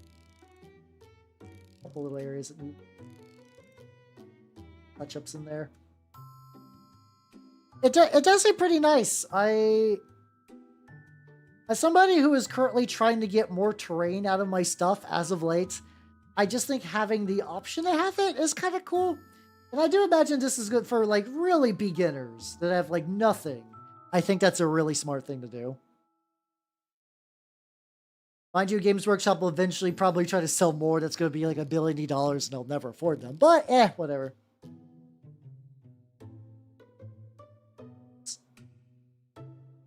And, like, partially reactivate the copper because it dries really, really quick. I'll probably end up maybe touching up this copper later. Till then, it's fine. I also want to get those, like, little... I don't know. I feel like the more metals I end up in the final product of this, the better it's going to look. So I just gotta feel out what metals I really want to put in here. Like, okay. Like, I could do... Maybe, like, a lighter silver would be good. I also need to just do, like, this back bit quite a bit. The bulb and just, like, the body of this are just not... They just need touched up. Now I want some seafood. Talk about seafood. This keeps happening. What's up, Phaedrus? Welcome, welcome, welcome. Yeah, I do be paint coating the Ratling Warpblaster. Yes, yes. Yes, yes, indeed. It's a nice model, actually. There's not... Technically, some of it's a pain in the ass because I don't know how you would do sub-assemblies on that, like, inner bit. But, like, 3 hours of, like, I'm a relatively slow painter. 3 hours of this, not bad. Like, you get some stuff. You do get some stuff, and I'll probably by next week I'll be doing some more. I don't know how, like, I don't know if I want to be like, okay, I get the Ratling Blaster, I get it done. I get the next model in line, which will probably be Rat Ogres. Because I do like Rat Ogres. Or maybe I do the Claw Lord, I don't know. See, that's what I like about rats. That's what I like about Skaven. That they are this hideous little I hit that rat's really weird too. I said that word. But like I really like that they're just like hideous little mutant, like little mad scientist dudes. Like, which is probably why I like Scryer the most. Like the idea of them being a tunneling threat and ninjas and stuff is kind of neat. But like I like the Molder and the Scryer bits where they're making like horrible abominations and just like really fucking with the natural order and like taping each other to each other. They just find a guy and they're like, all right, you're stapled to the back of this rat ogre now. This is your life. Like in the Brood Horror, which I don't got because that's not one of the starter kit models. It's like an expansion one. But the Brood Horror is like, okay, the final process of making a Brood Horror is taking a master molder and stapling it to the back, which helps the Brood Horror control all of its arms. And now nobody wants to be part of that. Like, nobody wants that position. So usually you're like tricking your enemies or like tricking their underlings. You're basically engineering situations where that will happen, where they get your hated foes will get put in the sad time forever box. Pestilence, I mean, I have a lot to thank Pestilence. Pestilence is how I got into Nurgle, weirdly enough. I saw that you could bring Pestilence models in some Nurgle stuff, and I was like, ooh, that's kind of neat. And then I ended up weirdly getting way more into Nurgle than I did Skaven. This is more of a return to form, painting a bunch of rats. But the funny part is I never did actually end up running my my Pestilence with my Nurgle stuff, because it turns out that, like, outside of some meme lists from 2nd edition, that was never really good. Skaven demons. I mean, kinda, yeah. Kinda. I'm curious, because, like, there were a bunch of models they hinted at that I don't believe have been part of the early release that might be coming down the pipeline. Dripping a bit. This is dripping away, it's not too bad. This gold is incredibly thin, though. This is just more of that, like, metal color gold.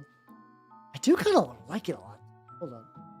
Maybe if I do this top bulb with this gold on top of the bronze.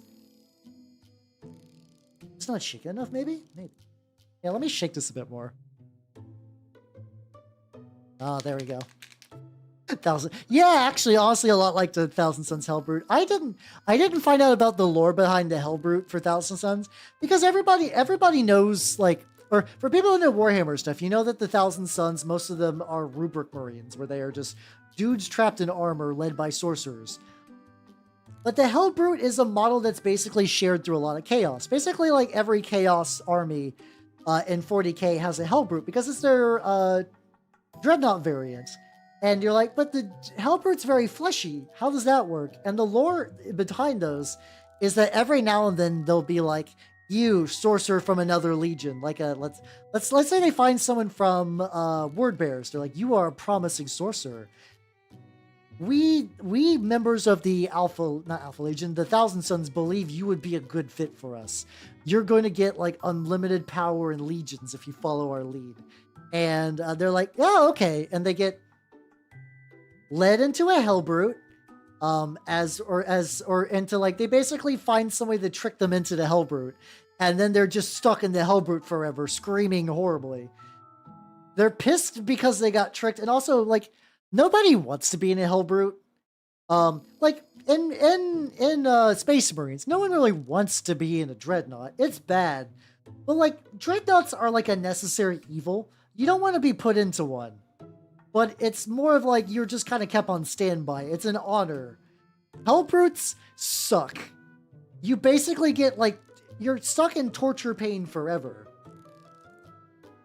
Yeah, you're basically tortured forever. And you're just so crazy that you're, the people who put you in there just, like, sick you at foes. They're just like, yeah, go get them. And you just mindlessly beat the fuck out of your opponents. Because even if they are the enemies of the people who stuck you in the Hellbrute, you're basically just like, you need someone to take your rage out on. And you don't really care who after a certain point. It's just like, fuck that guy in particular, whatever. But it was a standalone Pestilence. Yeah, I don't know why they did Pestilence. I mean, to be fair, early Age of Sigmar is a bad idea clusterfuck. It's amazing Age of Sigmar is a good game now, but early Age of Sigmar was a bad game made by bad people.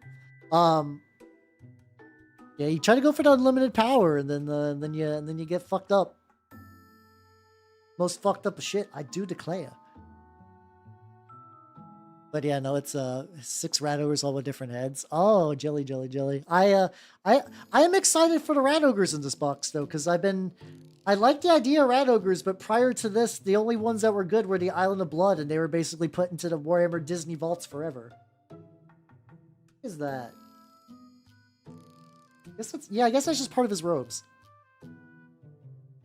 Arcane knowledge amid babbling aside. That is Games Workshop. Mind you, every now and then we'll have a name that's basically like some Latin bullshit that sounds dumb. A lot of times they're pretty good with the names. You'll see like a 40k name and be like, ooh, that's nice. Ooh, that hit good.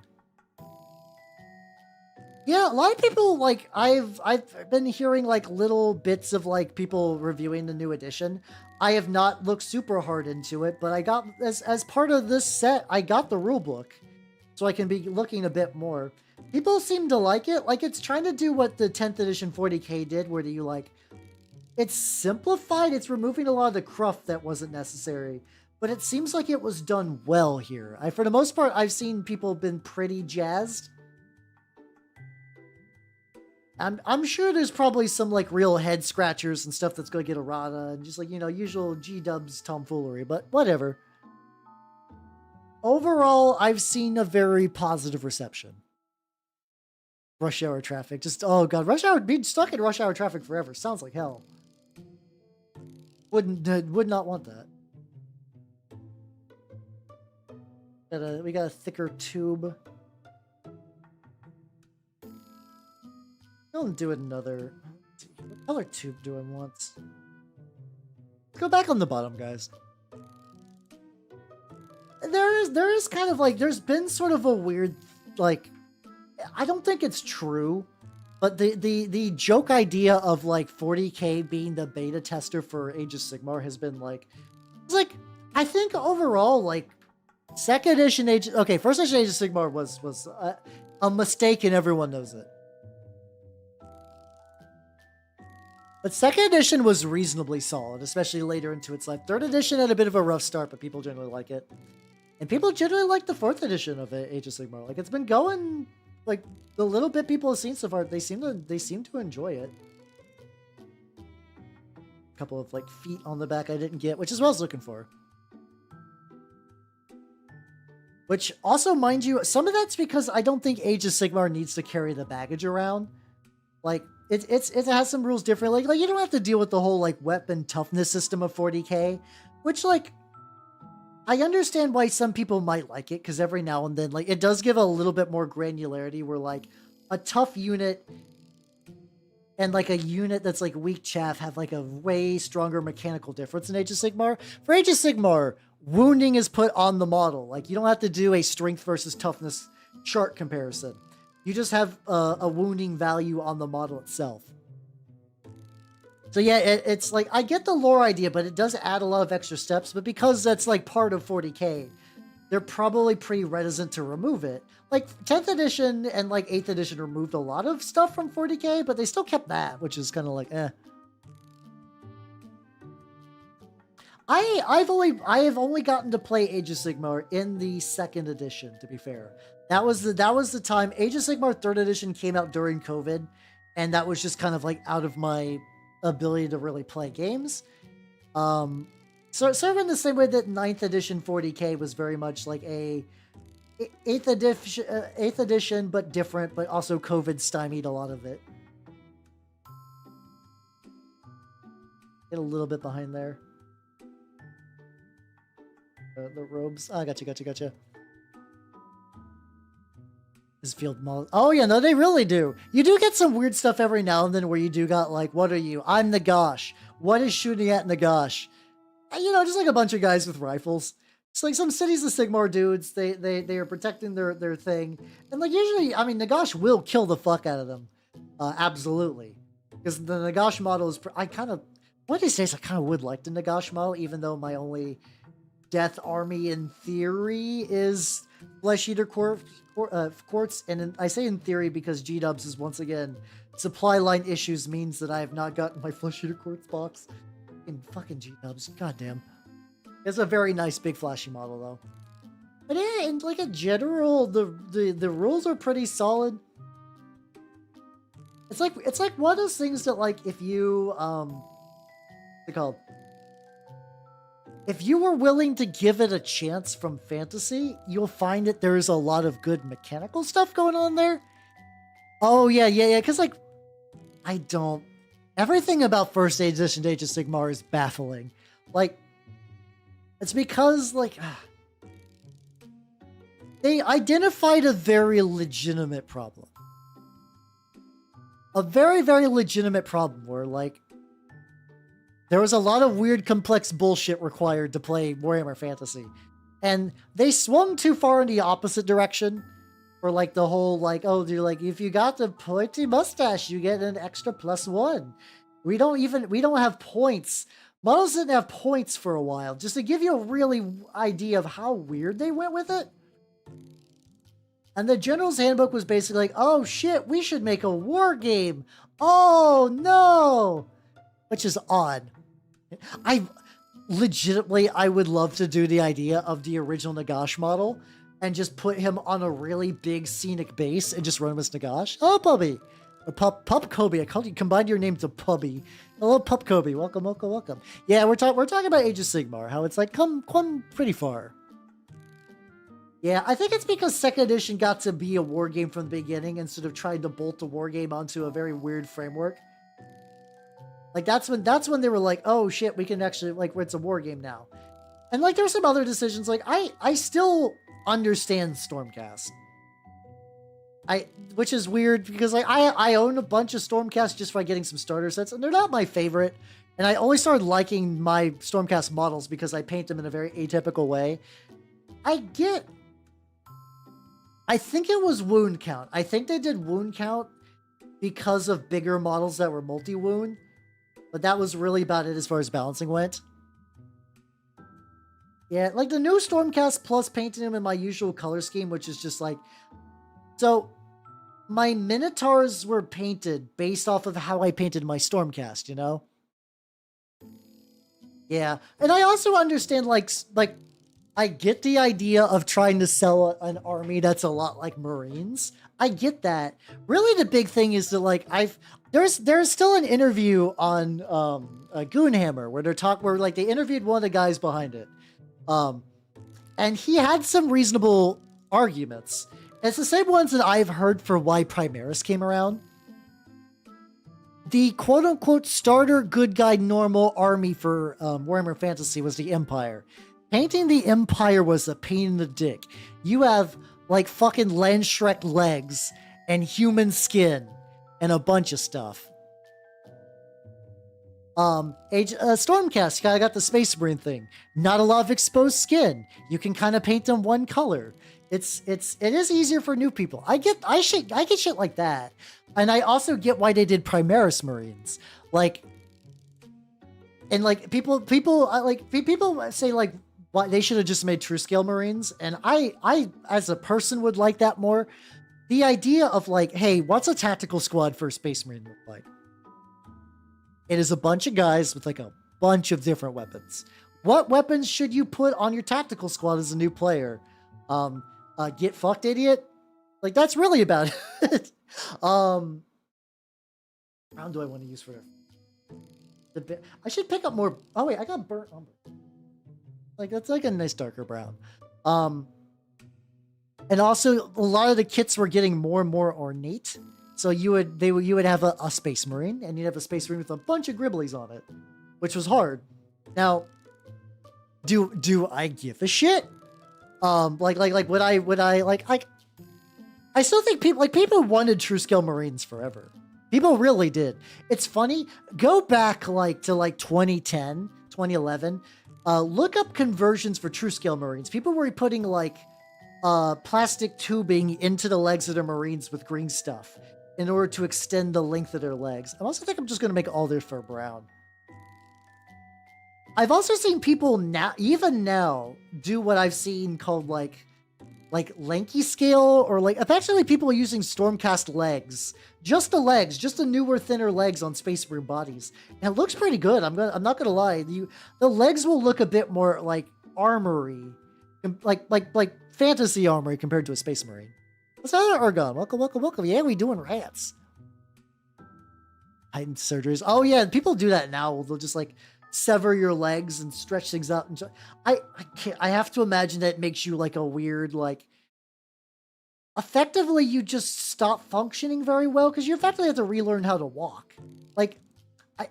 I understand the need for some people to be tall, but I cannot imagine that's good for your body in the long run. It sounds like it probably just destroys you, and I don't know if you're ever going to recover from that. Yeah, and I think that is probably why every Primaris is just a squad of set weapons. I love, and as somebody who likes to kit bash like my like 3D print my own bits, I totally get that. Yeah. I see. I think it's because initially, just like scale creep is definitely a thing for G-dubs, and eventually, Space Marines look like goofy little manlets compared to other armies, and you don't want your poster boys to be goofy little manlets because their whole point is being big, imposing dudes, which I think is part of that. Yeah, I'm 6'1", which is like not super tall, but like tall enough that people are like, "You're tall, Hal." But yeah, I agree with them. I'm not debating that. But like, I can't imagine going that fucking like wild, like effectively disfigurement to a certain degree. Yeah, but like, I don't know. It's like I see it's like one of those things. I see the logic of what led to early Age of Sigmar. I just think Games Workshop incompetence under the Games Workshop incompetence now is one thing, but Games Workshop under the Kirby era almost killed them. Your competition Death Guard piece. Ooh, fuck yeah. Yeah, I've kind of noticed a lot of copper paints are kind of weird. I need to get the Vallejo metal color copper. I'm using the air metal copper, which is pretty good, but copper dries like super quick. In my experience, every copper I've ever used seems to basically like speed dry, and I don't know why. Like even compared to other metals. And I know they're basically using the same mediums and the same like aluminum flakes, mica powder, whatever. I do like the, but like, yeah, otherwise I love the Vallejo air metals and I love the Vallejo metal colors, which are now my new favorites.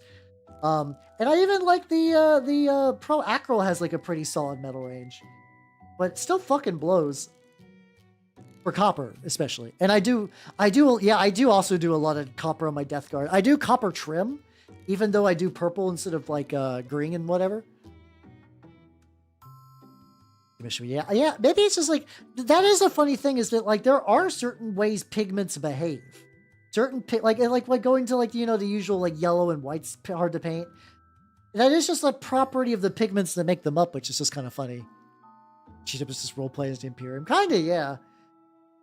Like if we're going like what's it called? Like fucking Kirby was like Doge Van Dyer. I have no idea how to pronounce it.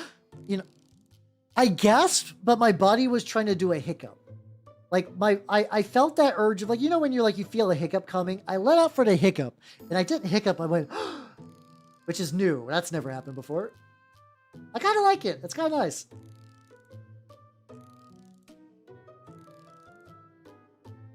Get that brown. Definitely need a couple of casts. Doge. God damn it. I fucking internalized the meme. The fucking Doge Van Dyer. Thank you. God damn it.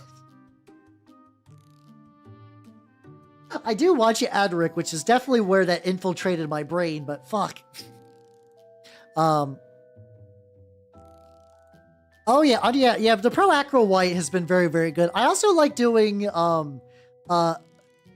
now you can't do this with every paint job, but if you airbrush white acrylic inks, ooh, that's nice. Acrylic inks for white are really, really good. They're very thin, which is why like an airbrush is needed. And like I said, if you're trying to do like a white panel, that's not going to work. But like if you're doing stormtroopers, like Star Wars stormtroopers that are just like all white with some accents, or like even white scars maybe, it's a very, very nice way to get that going. It's very, very cool. I've done it when I painted those like Flork socks models a while back. Those are very, very nice.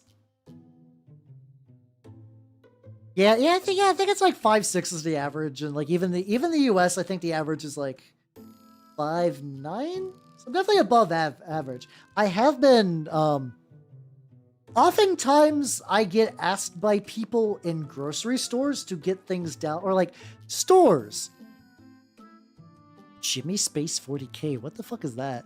But I am the guy that like I remember I was in I think I was just like in a Target. Don't want to I think I'm like accidentally activating like mod stuff. I don't want to do that. Like I remember I was just in a Target. I was just doing stuff, and just like 20-something-year-old lady, but she's very tiny. She's like, could you? I hate to ask, could you help me get this like thing off of a high shelf? I'm like, yeah, no problem. I said, how you doing, Shirley? Thank you for the Bezos bucks. It will go into my this month is going into the 3D models that I will be getting for the stuff. I don't believe I can show it yet. There's like the guy has basically only did the head of my low poly model. It looks sick. Like I'm very excited. Because from what I understand, like, you know, like a lot of low poly VTuber models have like face, like effectively, it's like a lot of ways you do like some older games. You have like textures for the facial expressions. Mine's apparently going to have like a full on face rig. So I'm like, ooh, let's fucking go. I'm very excited about that. I was like, oh yeah, no, every now and then I see people that are taller than me. And I'm like, what the fuck? There's only been a couple of times in my life that I've seen like I don't see it very often. I know people taller than me exist.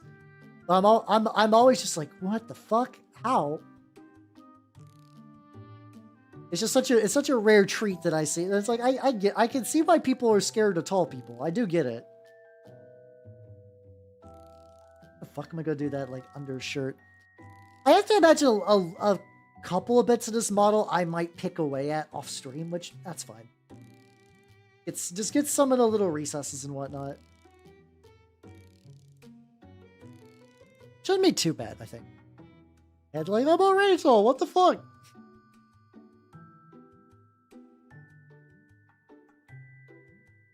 So it's like actually becoming real though. Yeah, whenever I see a tiny person, I'd be like, I'm gonna grind your bones to make my bread. I don't know why I sound like the way I imagine like the Monopoly Man sounds. Or like maybe like a very, very, very thick British aristocrat. Like, oh yes, come over here. I will turn you into meal. Very silly. Once again, my silly character actor voices. Apparently, I did see a thing on Twitter where apparently voice acting Pokemon is so common that it's considered its own category. Like it's like the thing. It's like, what kind of roles are you applying for? Like male, female, whatever. Like a kid. Apparently, Pokemon gets their own slot. Which, to be fair, considering that like how many episodes of Pokemon there are and how many Pokemon there are, just like 1,000 Pokemon, right? So like somebody's got to be like Smeargle. I love Smeargle. I love Smeargle, by the way. Smeargle is a very hardcore Pokemon, and I love him. But like, yeah, I guess they have to continuously get new people. Like, I don't think they got like a Smeargle guy. I think they just got like a guy who's in studio today, and check it out. They probably have a couple of people that like, I mean, like the main Pokemon, of course, but like, imagine background Pokemon gets just kind of filled by whoever. Big man, big target, 100%. But what's it called? Smeargle is a dog with a like an ambulatory like bipedal dog with a paintbrush tail. The thing that was really fun about it, like it's still got a unique move called Sketch, which permanently changes the move it is. So like it's basically you copy a Pokemon's move and it's yours forever. So on one hand, like Smeargle's stats suck. It's a normal type with like the shittiest stats, but you could basically customize them. You could give them like weird legendary special moves or set them up for like baton passing teams. Every now and then, I've never played competitive Pokemon myself, but I look into the wild world of competitive Pokemon because it does seem fucking bananas. Okay, that wasn't tall. Oh yeah, you're fucking like, I don't know how big your fiance is. I'm just gonna assume like normal sized lady. And then you fucking just rolling with the big boy squad. Other than that, just have yourself a good sleep and take it easy. Have a good rest. Yeah, I'm it's also really funny for me too. Because VTuber women tend to be very, very short, I am extra giant.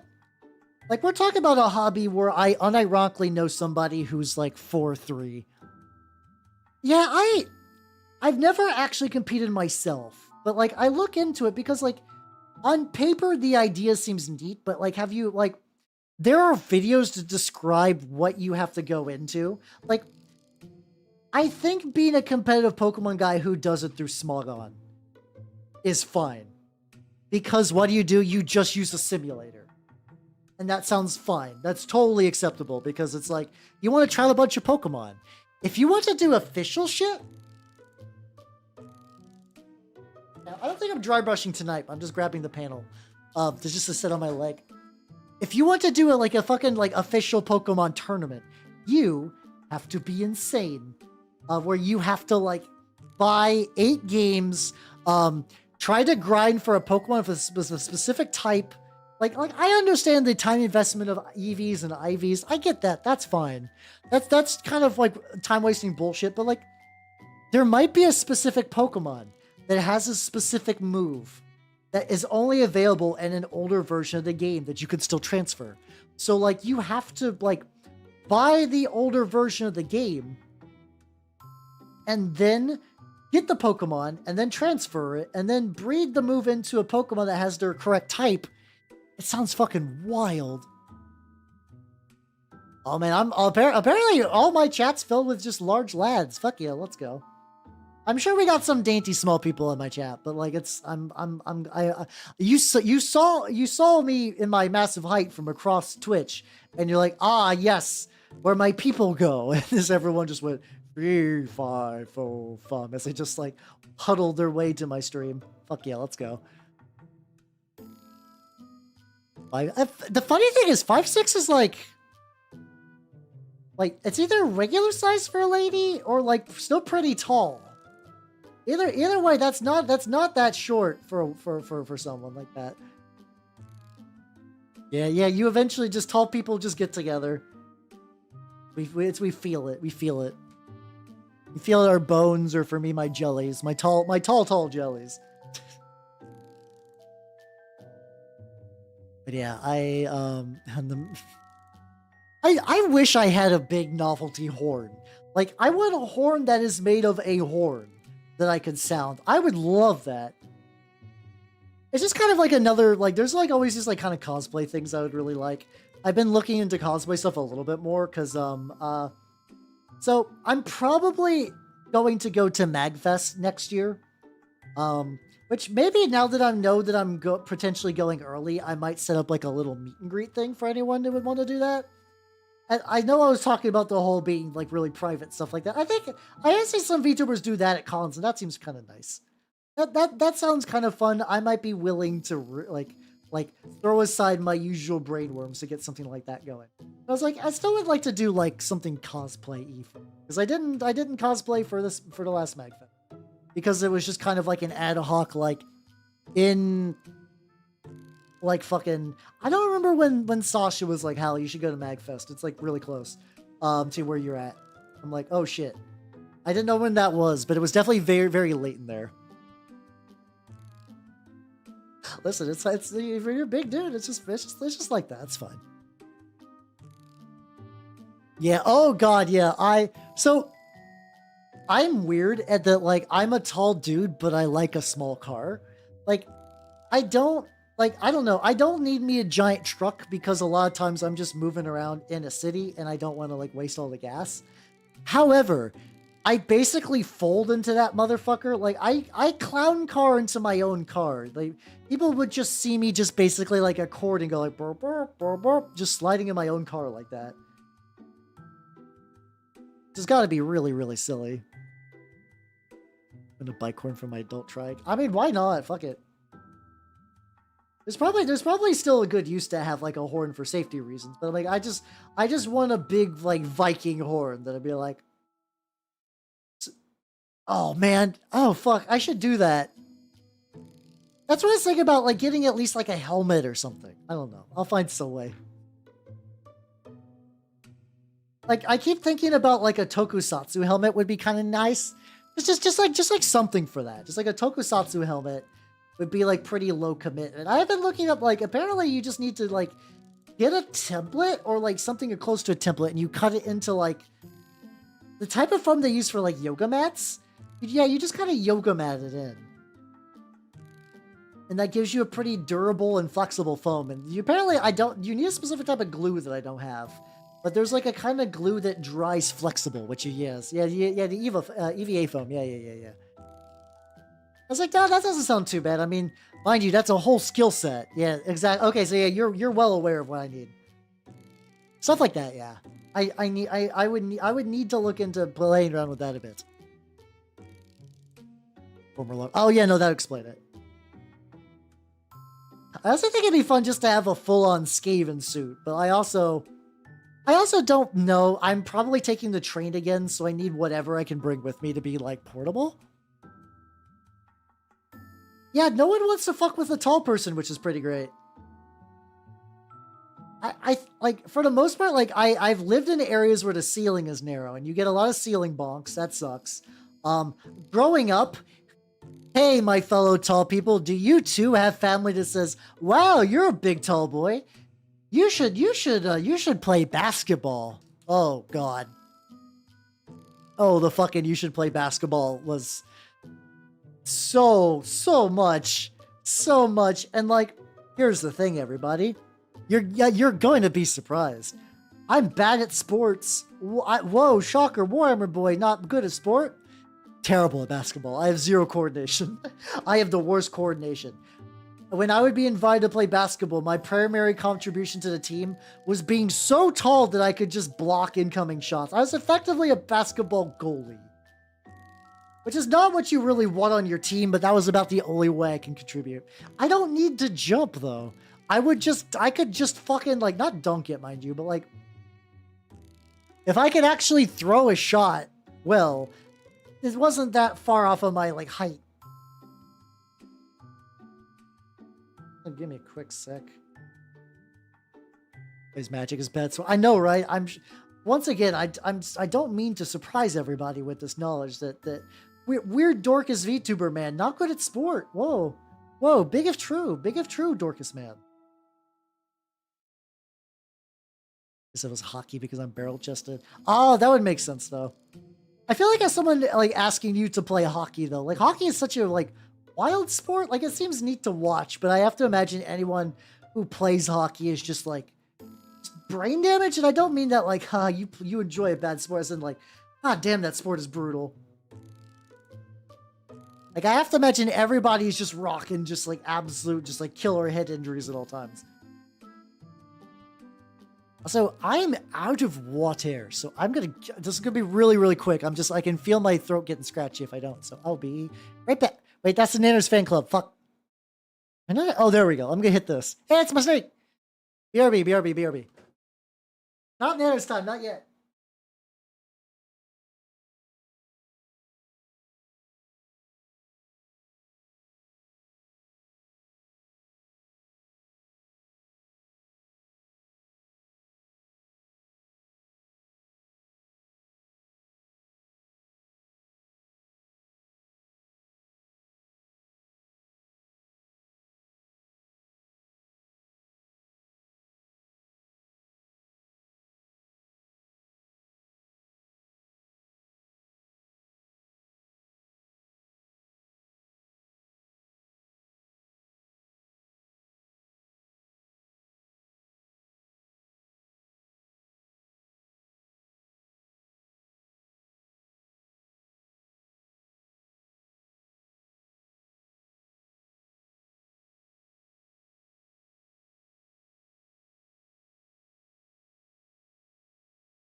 Alright, I'm back.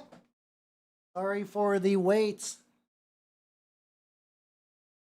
I have obtained Walter, which is good. There we go. Welcome back. Welcome back. Welcome back. What's going on? What's going on with these lads? Ice boxers, commit cushion. I would believe that. I would believe that. Let's see. So, hello, Dr. Cool. Welcome, welcome, welcome. A happy me, which is playing nerdy games and writing about sports. Honestly, I can see that. I do know some people. I know a guy who's a sports writer, and he is one of the dorkiest individuals I've ever seen. Because he's one of those, because like if you know a lot about sports, like in like a real like above surface level area, you do become a bit of like a weird statistics nerd. And I mean that in the nicest way possible. It's a good dork activity if you get really, really into there. So catch up on everything. No Hydra, let's go. I think hockey would have been bigger. I have to imagine that like that is like one of those sports that's just entirely, it's like surfing. Also, so this is an interesting thing for the rats is they got this like underskirt thing. Like, do I just paint that black and just assume that if you look up there and you see like rat taint void? Some of it's kind of leggy, but like, or do I just paint it the same color as the cloak and just hope that like, I guess if I did like grime later and stuff, it would eventually pool up, so that wouldn't be too bad. Maybe. Let's see, like this guy has a bit of a rat void. Yeah, I guess I'll just fill the void. I'll just fill that the rat gooch, and we'll hope for the best. Yeah, I'll probably darken it up in a bit. I think right now I'm just, because I imagine too the big thing is because I'm going to be using some like enamels later.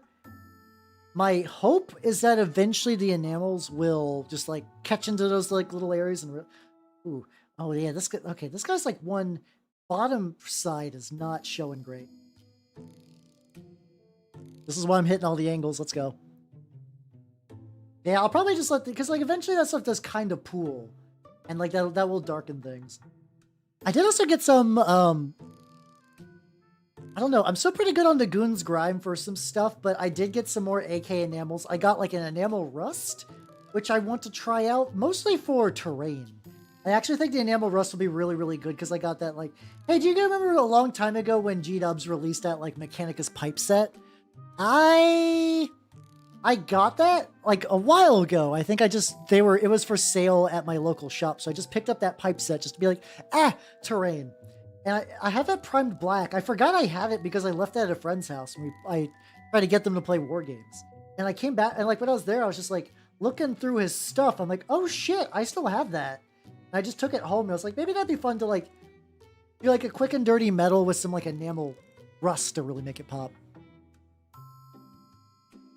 Also, the difference between the Dune movies and the books. You know, that would make sense. Yeah, that's the similar branch of that kind of like weaponized autism. In a good way, though. I'm glad that you can make a career out of that. Fuck yeah. Or I assume it's a career. It could be, if it's for fun, either way, very, very neat. Yeah, my unfortunately, I just have shit memory in general. Like, I have bad memory. The funny thing is, like, on one hand, I'm like, maybe I just need to go to the doctor and be like, my memory shouldn't be this bad. What, like, is this, like, it's not even an age thing. It's just been bad forever. Unfortunately, I think I know what they're going to say, which is get more sleep, dude. And it's like, oh, I can't. I gotta, like, stream during those hours and also get ready for work. And, you know, my friends are in late time zones, so that's the only time I can see them. And it's a perfectly valid thing to be like, dude, you need to sleep more. Which I imagine probably is why my memory's not super fantastic. So I know sleep has like some components of that.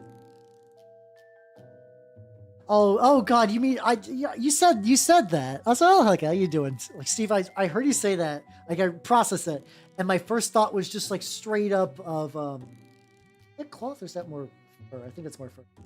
I was just imagining like Shimapon. Like fucking rat Shimapon, and I'm just losing my shit now mentally. I just want you to know that. Either hardcore nurse themselves or to biz. Ah, gotcha. Hey, as long as everyone's being like being like a fun dork, that's cool. It's not my particular wheelhouse, but I also have like I guess that also too my brain does prioritize information weird. I retain a lot of just like misc tabletop knowledge, which is very fun for me, but just useless in most situations. Oh yeah, fuck it. Oh, Sculptamold is like Sculptamold is baller for terrain. If you want to do anything terrain wise. Yeah, I'm aware of the memory trauma stuff. That's the weird thing. This is an interesting thing. So, I don't believe I've ever suffered from trauma. However, the definition of trauma-based memory loss would imply that I wouldn't remember it. Oh, we got an ad break. Let's go.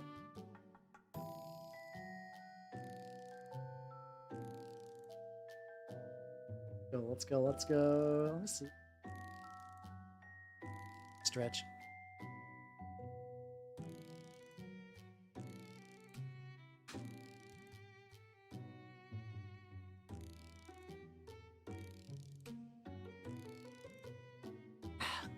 Let's go.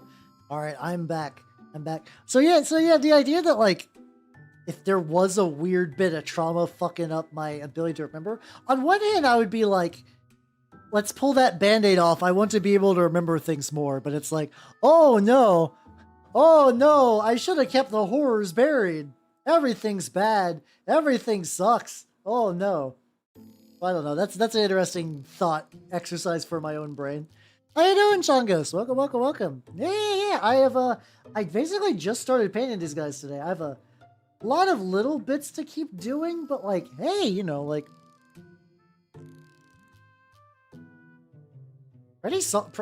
solid start. It's a model that's engineered to look good with like not that much paint on it, which I'm enjoying. F1 fan. Oh, I would like to see F1 fans play OSR. OSR's an area of TRPGs that I've been curious about, and I've dived into there a couple times. You've been watching Baki. Oh yeah, so don't worry. That's the Baki experience is being like, what? No, what he just did? Huh? What? Huh? That's, huh? And so you do that. So you watch that, and after a while you do hit points of like, Baki is bullshit. I'm ready for Baki bullshit.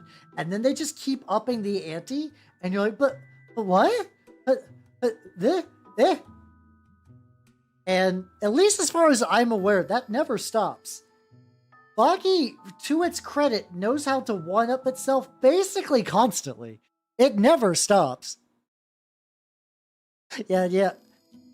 But the summer of 91 for me was the summer of being 1-year-old, so that wasn't too bad. But yeah, I don't know. That maybe if I just roll into a doctor and be like, yo, I don't remember too good.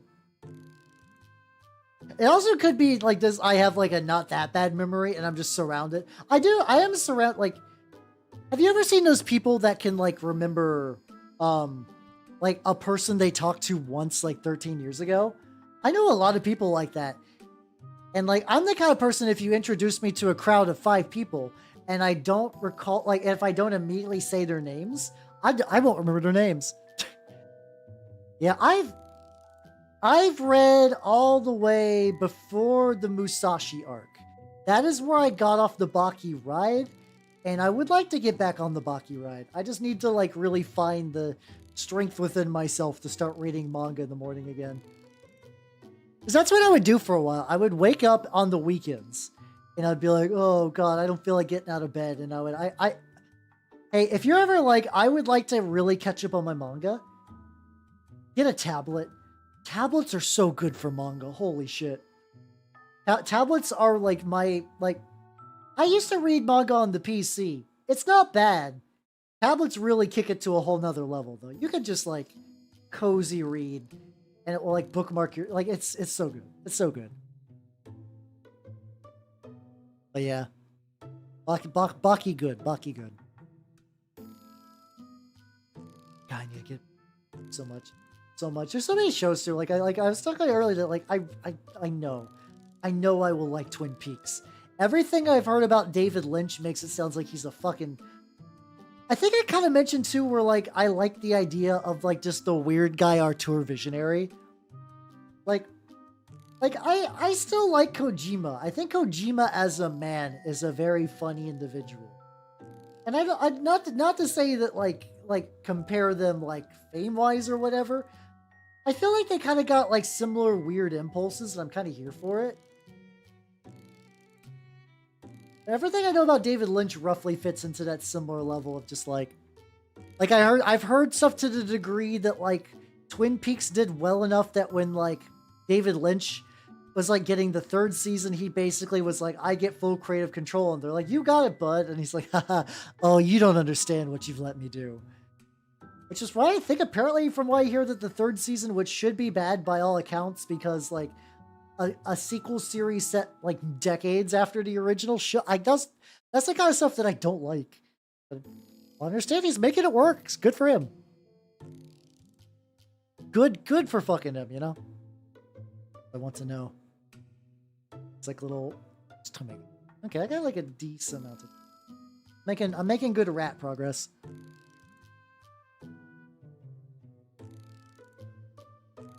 Oh yeah. I shared the fucking I still love how like one of the ultimate techniques, and so here's like, this isn't going to be like a big Baki spoiler. This is just something that comes up a lot, as the concept that of the Banda, where it is the idea that everybody in Baki is like a super cool tough badass, where like, oh, their bodies are like rock hard and they train in the stupidest fucking ways that don't make any sense, but you're here for it because it's like Troll Physics, the manga. But the idea of the Banda stuff is like effectively a whip-like slap, with the logic that like you can toughen up your muscles, but you can't really fully toughen up your skin. So like you basically like open palm slap someone in a way that you pretty much slap their entire body with like crazy force, and it just makes them just go ape shit in pain. Like fucking Yujiro would use that shit all the time because he's like hey. Oh yeah, or the thing about just like drinking flat soda to the calorie max, which I don't. That's one of those things that's like, I'm sure somebody's done that before. I don't know how weird that is for weightlifting. I mean, there's probably quicker ways to get healthier calories, but they're like, fuck it. Flat fucking Dr. Pepper, why not? Like, I still think of this, like how little crazy this is now. In one of the early chapters of Baki, Doppio? I can never remember. He's my favorite character, and I always fuck up his name, and it makes me feel bad. Doppio straight up is just like, kicks in the balls. This guy's like, hey, fuck you, old man. Kicks him in the nuts. And then the guy's like, what the fuck? Why aren't you like leaning over in pain? And he's like, every martial artist knows this, like, worth his salt knows how to suck his balls up into his own body. And that's early on. Early Baki is straight up like a martial arts tournament where the bullshit is introduced, but it's like maybe shonen levels of bullshit, where it's like, oh, if you fucking grit with your teeth, like you can kind of put some extra oomph behind some attacks. Like, that's dumb, but whatever. But then the ball retrieval, like, suction thing comes up, and you're like, what the fuck? And that's the beginning. That's the beginning of the madness. I really want to try Dirty Down. Dirty Down's like a type of... I'm very iffy about, though, after finding out that it apparently reactivates with water, which I guess isn't the worst thing. But I've also like, I don't know, I'm very iffy about products that reactivate, outside of using I like oils and enamels because they can be reactivated, but if you don't reactivate them, they are just stuck on there, which is nice. But I've heard some of the Dirty Down stuff, which apparently you're supposed to use it to like, it's good if you fucking like dirty down some rust and you put it in thick clumps, you let it dry, and then you water it out and you fan it out a bit. Apparently that's a good way to do things. Don't know. Let me get a little bit more drink in me. So.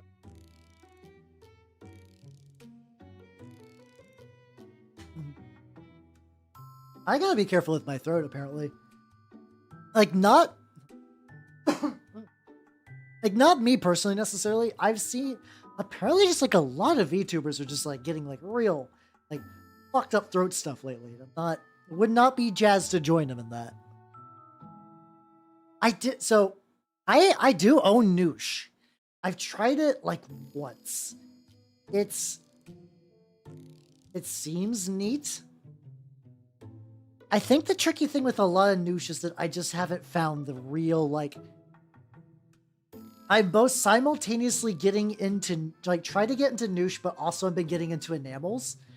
Which is, like, a weird contradictory thing, because technically Noosh is supposed to semi-replace that. The thing that I'm looking to make Noosh really shine is, like, terrain projects. Also, Jay, thank you for the bits. Thank you. Thank you. But, like, the new stuff apparently is going to be really good for terrain.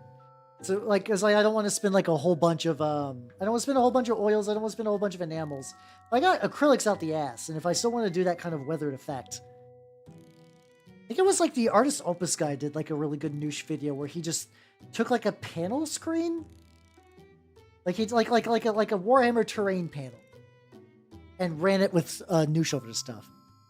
Ooh, we got the vintage bits, so let's go. That's kind of what I mean. So like these are from the Vermintide set. SKAVENTIDE, sorry. So we got these little stony things. I think this would be a good use for Noosh, where I like paint the stone, maybe like a flat color, paint the metals, hit everything with the Noosh for like a dark brown, wipe it off. Simulate your D&D game today. Hey, fuck yeah, let's go.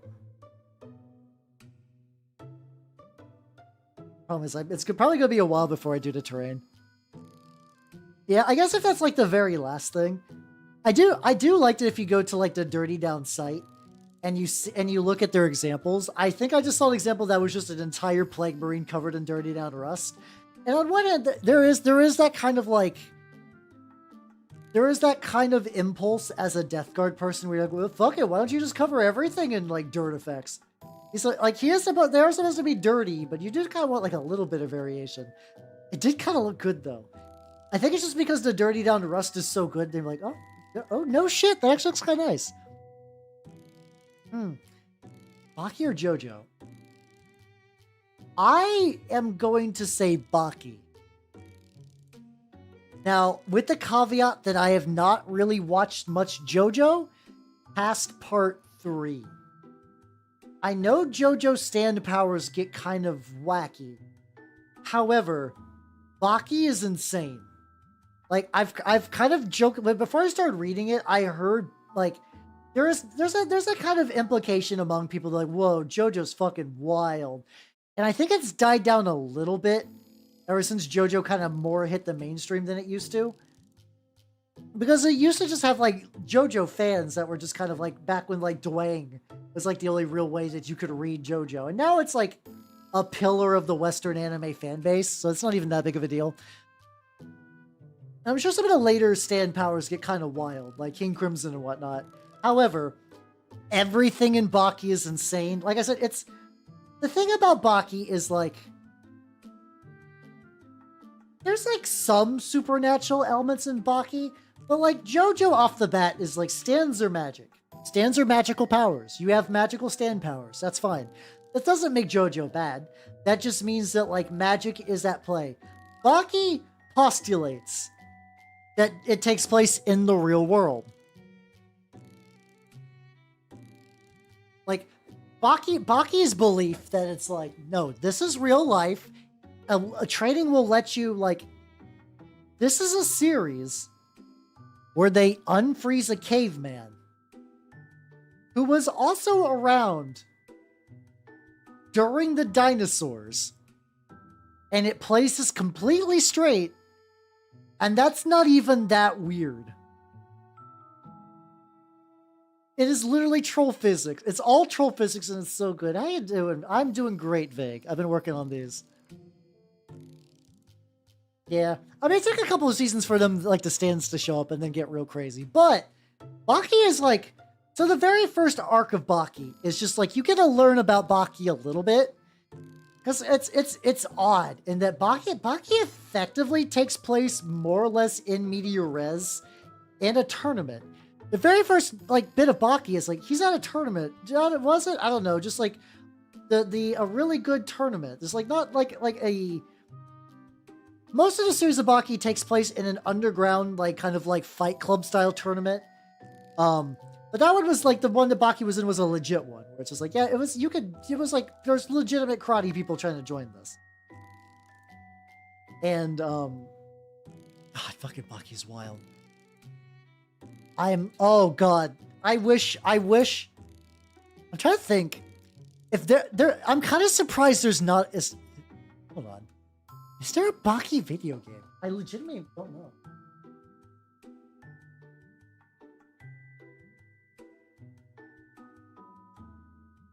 Looks like it looks from what I'm seeing that Baki is in, like Baki characters are in other games.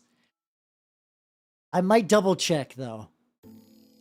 Oh shit, no, there's a PS2 game.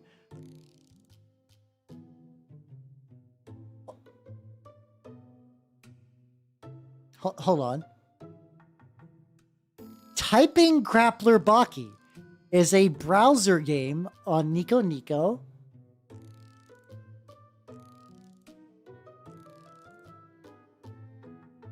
I thought this... It kind of reads like it's an educational game, but also like a weird Nico Nico game. Yeah, no, there's a PS2 Baki game. Oh my god. It was localized as Fighting Fury and... Oh my god, this cover looks amazing. Oh my god, oh my god, this cover. Oh my god. Okay, hold on. Hold the fuck on. Also Sir Nicholas Bass. Let's go. Good choice. I feel like if I had to play a Baki game, I would probably play Gaia. I feel like Gaia is the type of annoying zoner that I like to play as. Retsu would also be cool though. I think I would like playing Retsu, but I think deep in my heart Gaia is the kind of character I would do. I need you to show you the cover of this. It's Baki when he was in his delinquent arc. Oh my god. Oh my god, I need to.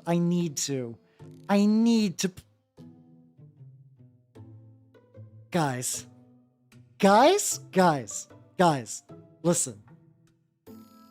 I know I said I was thinking about playing... Star Wars Dark Forces. I still will. However, I really want to, because, like, there's no way this game is good. There is no way this game is not terrible. To be fair, Baki as a kid, like, Kid Baki looks like a ridiculous child. He looks insane. He's like a 12-year-old with the body of a grown man, but the face of a 12-year-old boy. How you doing, Sasha? Welcome. How you doing? Yeah, apparently there was a Baki PS2 game. It was localized as this. But yeah, I am painting rats today. Sorry, I was curious that there was a PS2 Baki game. How far does it go? Hold on. So it's called Fighting Fury. What arc does it reach? What arc does it go to? It was released in 2000 Japan. So this might just be the first arc. This might just be the first no, or at least the second arc. Dopos. There we go. Dopo Orochi. Okay, so yeah, there's Jack Hanma's in there. The Demon Ape is a bonus character. Oh, fuck yes. And I like how Yujiro's a hidden character. You gotta make Yujiro a hidden character. I think the rats might... Oh, that's unfortunate. That is unfortunate that your rats got obliterated. So, no, I mean, legitimately a lot of people... Partially to blame him. Oh, okay, okay. The way you made it sound like you were playing rats and you got your shit wrecked, and I was like, oh, that feels bad. If you're playing dwarves, that's fine. Listen, there's nothing more that Skaven love than also killing other Skaven. You're doing it. You're doing what they would do easily. But oh, also Meowbernot is not working. I can fix that. Don't worry. So yeah, oh, this is actually like a nice thing to say in advance. Next week, next Tuesday, I will not be streaming. This is not for like a collaborate thing. The guild is wanting me to do some stuff after normal work hours. So I am not going to be having fun either on that day. So yay. But the week after, not this, the Tuesday after that, I will absolutely, if I can get the fucking Baki PS2 game going. I'm not going to act like I'm going to give this a whole fucking series. I will at least do one stream of the Baki PS2 game just to see. I gotta know. Oh yeah, this is the guy that has the, I fucked up his body. I already got this paint out. I'm going to go ahead and try to do another layer on all these. Yeah, I don't think anyone kills more Skaven than Skaven, so that's fine. It's fine. Yeah, I got so many. That's really going to be the big thing, is taking a lot of these colors will need an additional layer. Like I think like the browns of the wood will need it and a bunch of other stuff. Right. Like I get. This is a tricky thing. I legitimately kind of wonder what would have been the optimal on the elf tree. Hey, let's go. Nice. I'm not the biggest fan of wood elves as a concept, so fucking go nuts. Like, I could have maybe sub-assembled this more, but I don't know how. Like, because it's an easy fit, I don't know how that was gonna work. But yeah, no, the PS2 is legitimately probably like overall one of the best consoles of all time. Like, there are other contenders for like the number of just like having just like good games. Like the DS had a lot of bangers too. But yeah. They're kind of, oh no, they absolutely are. Fucking wood elves are super assholes. I don't know what I would say is my favorite console. Like I grew up with a game like the N64 was my first. Oh yeah, I mean, but so is the Wii too. It was. If a system kind of reaches that level of everybody has it, like they'll still keep making stuff. I think like they kept releasing like Just Dance games on like the Wii because they were like good for hospitals. I think it was like something like that where like Wiis were very common in like hospitals and like senior centers, so like they would just keep releasing games for it. Coming last battle. I mean, it is very silly. I get why they did it. Like, the licenses probably aren't that wild to get. Giving it a anime name will drive off other people. So like you just be like, yeah, you call it just like Fighting Fury, which is like like a lot of people just play generic like fighting games growing up. I played a lot. I've played some fighting games like I don't know if I say generic, but like Fatal Fury. What was the one? Which was the one that I forget? The where you turn into animals when you fight stuff. I do remember playing that one. I was like, I don't know if this game's any good, but I'm having fun with it, so fuck it. Oh, there we go. Oh, we got some Skaven fur on the bottom parts too. Let me hit that up. Like, okay, still got this on here. So I'm gonna get that gooch. I'm gonna get that gooch before I go too deep. Back of this, and there's chainmail that I might miss. We'll find out. Pop their joints back into place by flexing hard enough. I mean that. On one hand, that does sound like a Baki thing. I will give them that, but it also sounds like a low level. It's like the mouth. Like if anyone remembers the mouth from Baki, which was like that was the funny thing about learning about the mouth. Which were just like these like three assassins who were like their superpower was just like they worked well as a team because I believe they were brothers. So it was like the teeth, the lips and the tongue. I believe that was kind of what they were. That their fight was the origin of the like the piss tetrahedron. Legitimately, the piss tetrahedron was like what got me into Baki. Like that was like you would see absurd shit like that. I'm like, I gotta know. I gotta fucking know what this means. And then I read it and I was like, not even that wild. Oh god, okay, hold on. Okay, so I'm not going to explain the details of the piss tetrahedron, but I'm not going to give you the details because I do believe that like I've given some decent Baki spoilers, like the kind of spoilers that I don't think will ruin your experience, but will like get you to check it out. I do want to just show you the tetra. Let's see.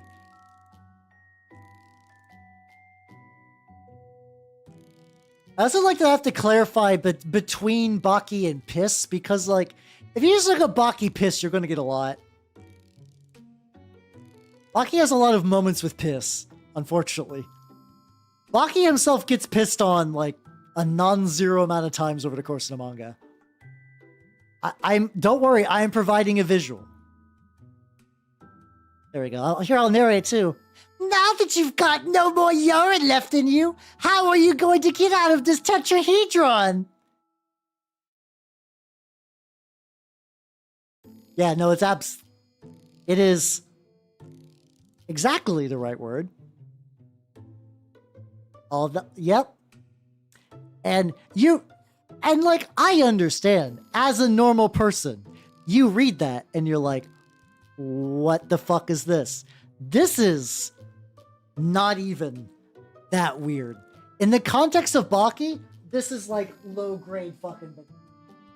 Barely anything. Barely anything. No. Oh, no. Golly gee whiz, no. It is the word you're thinking of. The word today is tetrahedron, and yes. And like, I would see shit like that and be like, what in the fuck? That is... Oh, I will. Why do they look like that? Because that's just... So, the dude draws everybody's hideous lumpy meat like monsters. Basically everybody. Even if you have a pretty face, your body is a horrible lumpy meat monster. That's a stylistic choice. There's a chapter in Baki where he does like a samurai, like basically some guy reminiscing on samurai. So they're just reminiscing on the concept of samurai, and he draws them totally fine. Like, and like, what is like, you know, that kind of like Japanese, like really heavy ink style where it's like not a lot of grays, just like black and white, like really, really cool stylistic ink. He does that. And the samurai, totally normally proportioned. Everything looks cool. Everything looks normal. Which means that Baki is done as like on purpose. The dude can draw. And the dude draws well. The level of grotesqueness of Baki. Something I like about Baki is that even the people in Baki are like, we're idiots. Which sounds like a weird plus, but hear me out. A lot of times they go for the idea that like in these big tournaments, they're like, hey, when every man is a child, he wishes to be the strongest and fight. And eventually they're like, you eventually get stopped and realize that that's a stupid fucking dream to have. And you just go on to become a normal person. And they're like, not everybody can really ditch that dream. And now, look at us, a bunch of morons in this room, about to beat the fuck out of each other, possibly to death. But we don't have, like, this is just what we do. This is just us. Upper corrosion. Hey, fuck yeah, let's go. Piccolo versus Yujiro. I assume it would just be Yujiro. It's like, I don't think I ever got to see them fight. Unless they fight in the later chapters. I kind of think that was just how it would go down. Alright, however, it do be late, unfortunately. As much as I'd love to keep talking about Baki, I do feel my throat getting a little scratchy. Hold on, let me do one quick thing. While I have some, do I still have some of this brown on my palette? It is dried up entirely. I'll just go, basically nothing. Oh yeah, you absolutely should. You absolutely should. And Baki does rule, indeed. And I will. I've gotten 2 pieces of media to show you nerds: the Baki PS2 game and the fucking Big Money Hustlers. So that'll happen. And so with that, let us go. No, I got, like I said, I feel my throat giving out. So let's go to the intro screen. Hey, there we go.